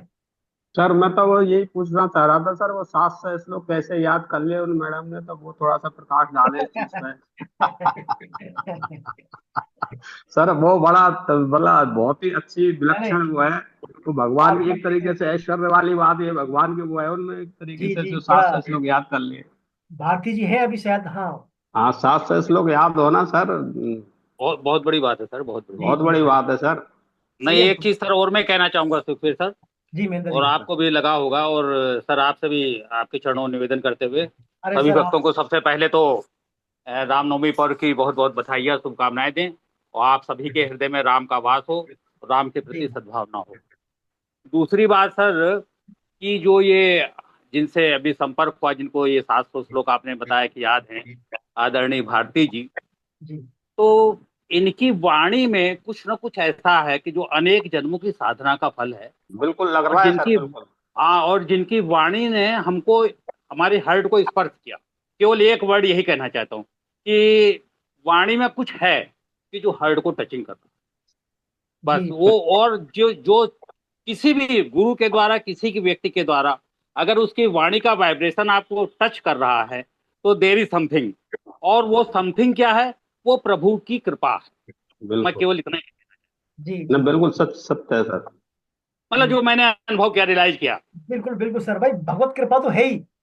भगवत कृपा तो है ही, बिना और वो क्या भगवत कहते कृपा हैं उसे? अनेक जन्मों की साधना है सर, एक जन्म की साधना नहीं है ये। बिल्कुल बिल्कुल बिल्कुल, अपने प्राण योग भ्रष्ट भी जाए थे। तुझे नाम श्रीमताम गे योग भ्रष्ट भी जाए थे। पूर्व जन्म, कई जन्मों की साधना होती है, फिर वो जी अधूरी जी जी, साधना जो इस जन्म में पूरी होती है, अपन पढ़ेंगे तो वो कहीं ना कहीं तो है ही, बिल्कुल बेशक। बिल्कुल निसंदेह, नो डाउट सर है। है ना। मतलब इतनी देर में मैंने जो रियलाइज किया वो मैंने आपके जी चरणों में रख दिया सर। नहीं, उनके सर वाणी भी बोलने का लहजा और वो करना ये बड़ा वही अच्छा वही सर, बात। बहुत जी गजब जी, का मतलब उनका वो है। देखिए, आप आपको और जो है नए नए सरप्राइज मिलेंगे, नए नए अनुभूतियां होंगी अभी अपने इसमें यात्रा में। अभी तो शुरुआत जी है, अभी तो पहला इस पड़ाव ये तो लिया है। है। है ना। अच्छा, भारती जी आप कुछ बोलना चाहेंगे, भारती जी? जी भैया, जी भैया, मैं ये कहना चाहती हूँ भैया, मैं गीता परिवार से जुड़ी हूँ। मार्च 2022 से मैंने वहां सीखा है, और आप जी भी सीख सकते हैं। ऐसा कुछ नहीं है, मेरे जैसे अनेकों हैं वहां पे। जी जी जी। कहाँ मैंने से? भी भैया जी, मैंने भी भैया जी लर्निंग गीता से सीखा है सब। अच्छा अच्छा अच्छा अच्छा, चलिए बुक बहुत भी सुंदर। पीछे लगा हुआ है ना, पीछे लगा हुआ है इनका लर्निंग गीता का, जी, जहाँ मैंने भी यहीं से सीखा है सब। भारती जी आप कहाँ से हैं? आप किस स्टेट से हैं? भैया मैं एमपी शहडोल से हूँ। शेडोल जी। जी, और गीता परिवार में भी ट्रेनर की सेवा दे रही हूँ, मैं वहां बहुत भी बहुत सिखाती हूँ मतलब। बहुत बढ़िया, बहुत बढ़िया, बहुत सुंदर, बहुत अच्छा। चलिए, और बोलना चाहिए कुछ? आज जो अपन ने चर्चा की है सांख्यों के बारे में, किसी के बारे में कोई जिज्ञासा हो सांख्यों के बारे में? डॉक्टर निरुपेश गुप्ता साहब, हैं? डॉक्टर निरुपेश गुप्ता जी। हरे कृष्ण। हरे कृष्णा सर, हाँ आप जी, कहाँ से सर? कहाँ से हैं सर आप? मैं सूरत गुजरात से। जी जी। आप क्या मेडिकल डॉक्टर हैं या एकेडमिक? नहीं, मैं गुजरात गवर्नमेंट में हूँ, मेडिकल ऑफिसर, जी जी जी, बहुत सुंदर। आयुर्वेद से एमडी हूँ। आप जो है पेशेंटों का इलाज करते हैं, बड़ा अच्छा, मतलब सेवाएं देते हैं, इसका मतलब। अभी सर 2 साल से जैसे मैं गीता परिवार से इसमें जुड़ा हुआ हूँ, तो मैं तो अभी तो वही है, पेशेंट ट्रीट करते टाइम पे जैसे फर्स्ट ईयर में लिया था, योगेश जी की क्लास ली थी। जी जी जी जी। तो उन्होंने ये बताया था कि आप पेशेंट का भी इलाज करें तो यही करें, भगवान की सेवा करें, तो अब तो वही चालू किया है। बिल्कुल बिल्कुल, बहुत सुंदर सर, बहुत सुंदर। आप जो है कल्याण का काम कर रहे हैं, लोगों को भी जो है स्वास्थ्य लाभ दे रहे हैं, और साथ में जगह भी जो है आप ये कर रहे हैं, बहुत अच्छा कर रहे हैं आप। चलिए आप और बताएं, किसी को कुछ बोलना हो तो क्या आगे चलें अपन?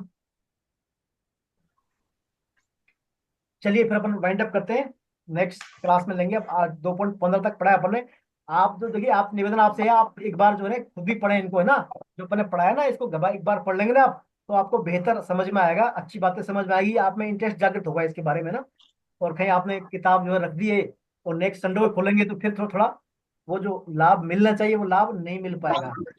तो और पढ़े आप और साथ साथ में भगवान के नाम का जाप भी करें। आप देखिए, भगवान के नाम का जाप का बड़ा प्रभाव ये होता है, आप जो मन में चाहते हैं, आपके अंदर जिज्ञासा है भगवत गीता की वाणी को समझने की, अच्छी तरह से हृदयंगम करने की, तो जाप करने से वो क्या है, बड़ी जल्दी होगा, बड़ी जल्दी आपके वो प्रैक्टिकल में आएगा फिर। तो जाप भी साथ साथ करें। और वैसे अपने सिस्टम जो है, सिस्टम गीता क्लास का, इसमें आपके संकल्प पत्र होता है 40 नंबर का, उसमें जाप का मार्क भी है, आप माला करते हैं नहीं करते भगवान की, इसके स्कोर भी है उसमें।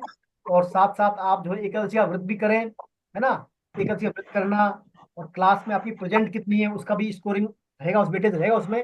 तो आप साथ साथ ये भगवान नाम जाप भी अभी से आदत लगा लें अपने आप को, डेली जो है कम से कम एक माला तो करें ही आप कभी, कम से कम हरे कृष्ण महामंत्र की। बाकी सब आप जो है सब वरिष्ठ हैं और शायद ज्यादा भी करते हैं, है ना, ज्यादातर तो फिर भी आप करें, जो नहीं करते हैं वो करें आप, है ना। चलिए, नीरज कुमार अग्रवाल साहब कुछ बोलना चाह रहे हैं, हैंड रेज का रखा है। हाँ, मैं हरे हरे कृष्णा सर हरे कृष्ण। मैं ये कह रहा हूँ, एक बार रिवीजन करेंगे, फिर कुछ डाउट होगा तो अगली क्लास में आपसे जी पूछेंगे। बिल्कुल बिल्कुल बिल्कुल, आपका सदैव स्वागत है। आप क्लास से पहले ही पूछ सकते हैं मेरे से, आप व्हाट्सएप के माध्यम से मैसेज कर सकते हैं मेरे को, कभी भी आप कॉल भी कर सकते हैं। आप आपकी सेवा में 24/7 हाजिर हुए ना, कभी भी आप। एक निवेदन ये था कि आज क्लास हमारी आधी रह गई, किसी कार्य में फंस गए थे, तो उसका अगर हो सके तो रिकॉर्डिंग आप भेज दें। आज हम 4 बजे ज्वाइन हुए हैं। चलिए कोई बात नहीं, देखिए रिकॉर्डिंग तो मैं आपको खैर दे दूंगा, वो आती है। लेकिन हमारा क्या होता है सर, गीता का जो ये चैप्टर पढ़ने के बाद क्या है, विवेचन सत्र होता है, नहीं ना, वो ठीक है। वो भी कर लेना अटेंड, आप वो भी करें, उसमें मिल जाएगा। लेकिन फिर भी आप चाहते हो मैं आपको भेज दूंगा ना, भेज ठीक, दूंगा, धन्यवाद। उसमें रिकॉर्डिंग रहती है लैपटॉप में ना, मैं डाल दूंगा आप। चलिए फिर चले अपन आगे, चलिए कीर्तन करते हैं अभी अपन, है ना। इंदिरा जी कीर्तन कराएं आप, इंदिरा जी कीर्तन कराएं आप, है ना। आप पहले आप बोलेंगे फिर हम सब बोलेंगे, है ना। हरे कृष्ण कृष्ण कृष्ण हरे हरे, हरे राम हरे राम, राम हरे हरे, हरे कृष्ण कृष्ण कृष्ण हरे हरे हरे, हरे हरे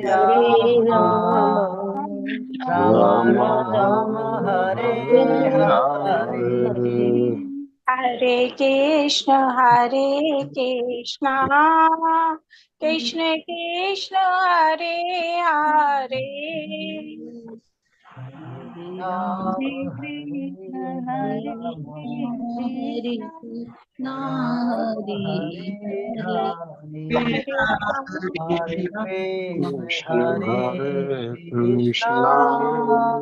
कृष्ण कृष्ण कृष्ण हरे हरे हरे, हरे हरे राम हरे राम राम राम राम राम हरे हरे हरे कृष्ण कृष्ण कृष्ण हरे हरे, हरे राम राम हरे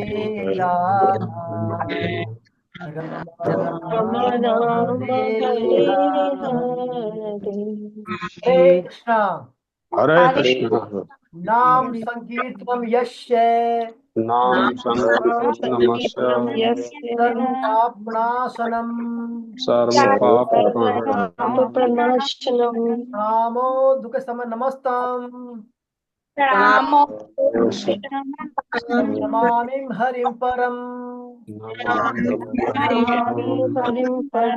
बोलो वृंदावन बिहारी लाल की जय श्री कृष्ण बलराम की जय अर्जुन के सखा भगवान कृष्ण की जय राधा गोविंद देव सरकार की जय कृष्ण भानुसुता राधा रानी की जय गंगा मैया की जय श्रीमद् भगवत गीता की जय हरे कृष्ण महामंत्र की जय हरिनाम संकीर्तन यज्ञ की जय हरे कृष्ण महामंत्र की जय अनंत कोटि वैष्णव वृंद की आज के आनंद की, आप सभी वैष्णवों की जय। प्रणाम सभी। आचार्य जी की, प्रणाम। आचार्य जी हरे की जय। कृष्णा हरे कृष्णा हरे कृष्णा हरे कृष्ण।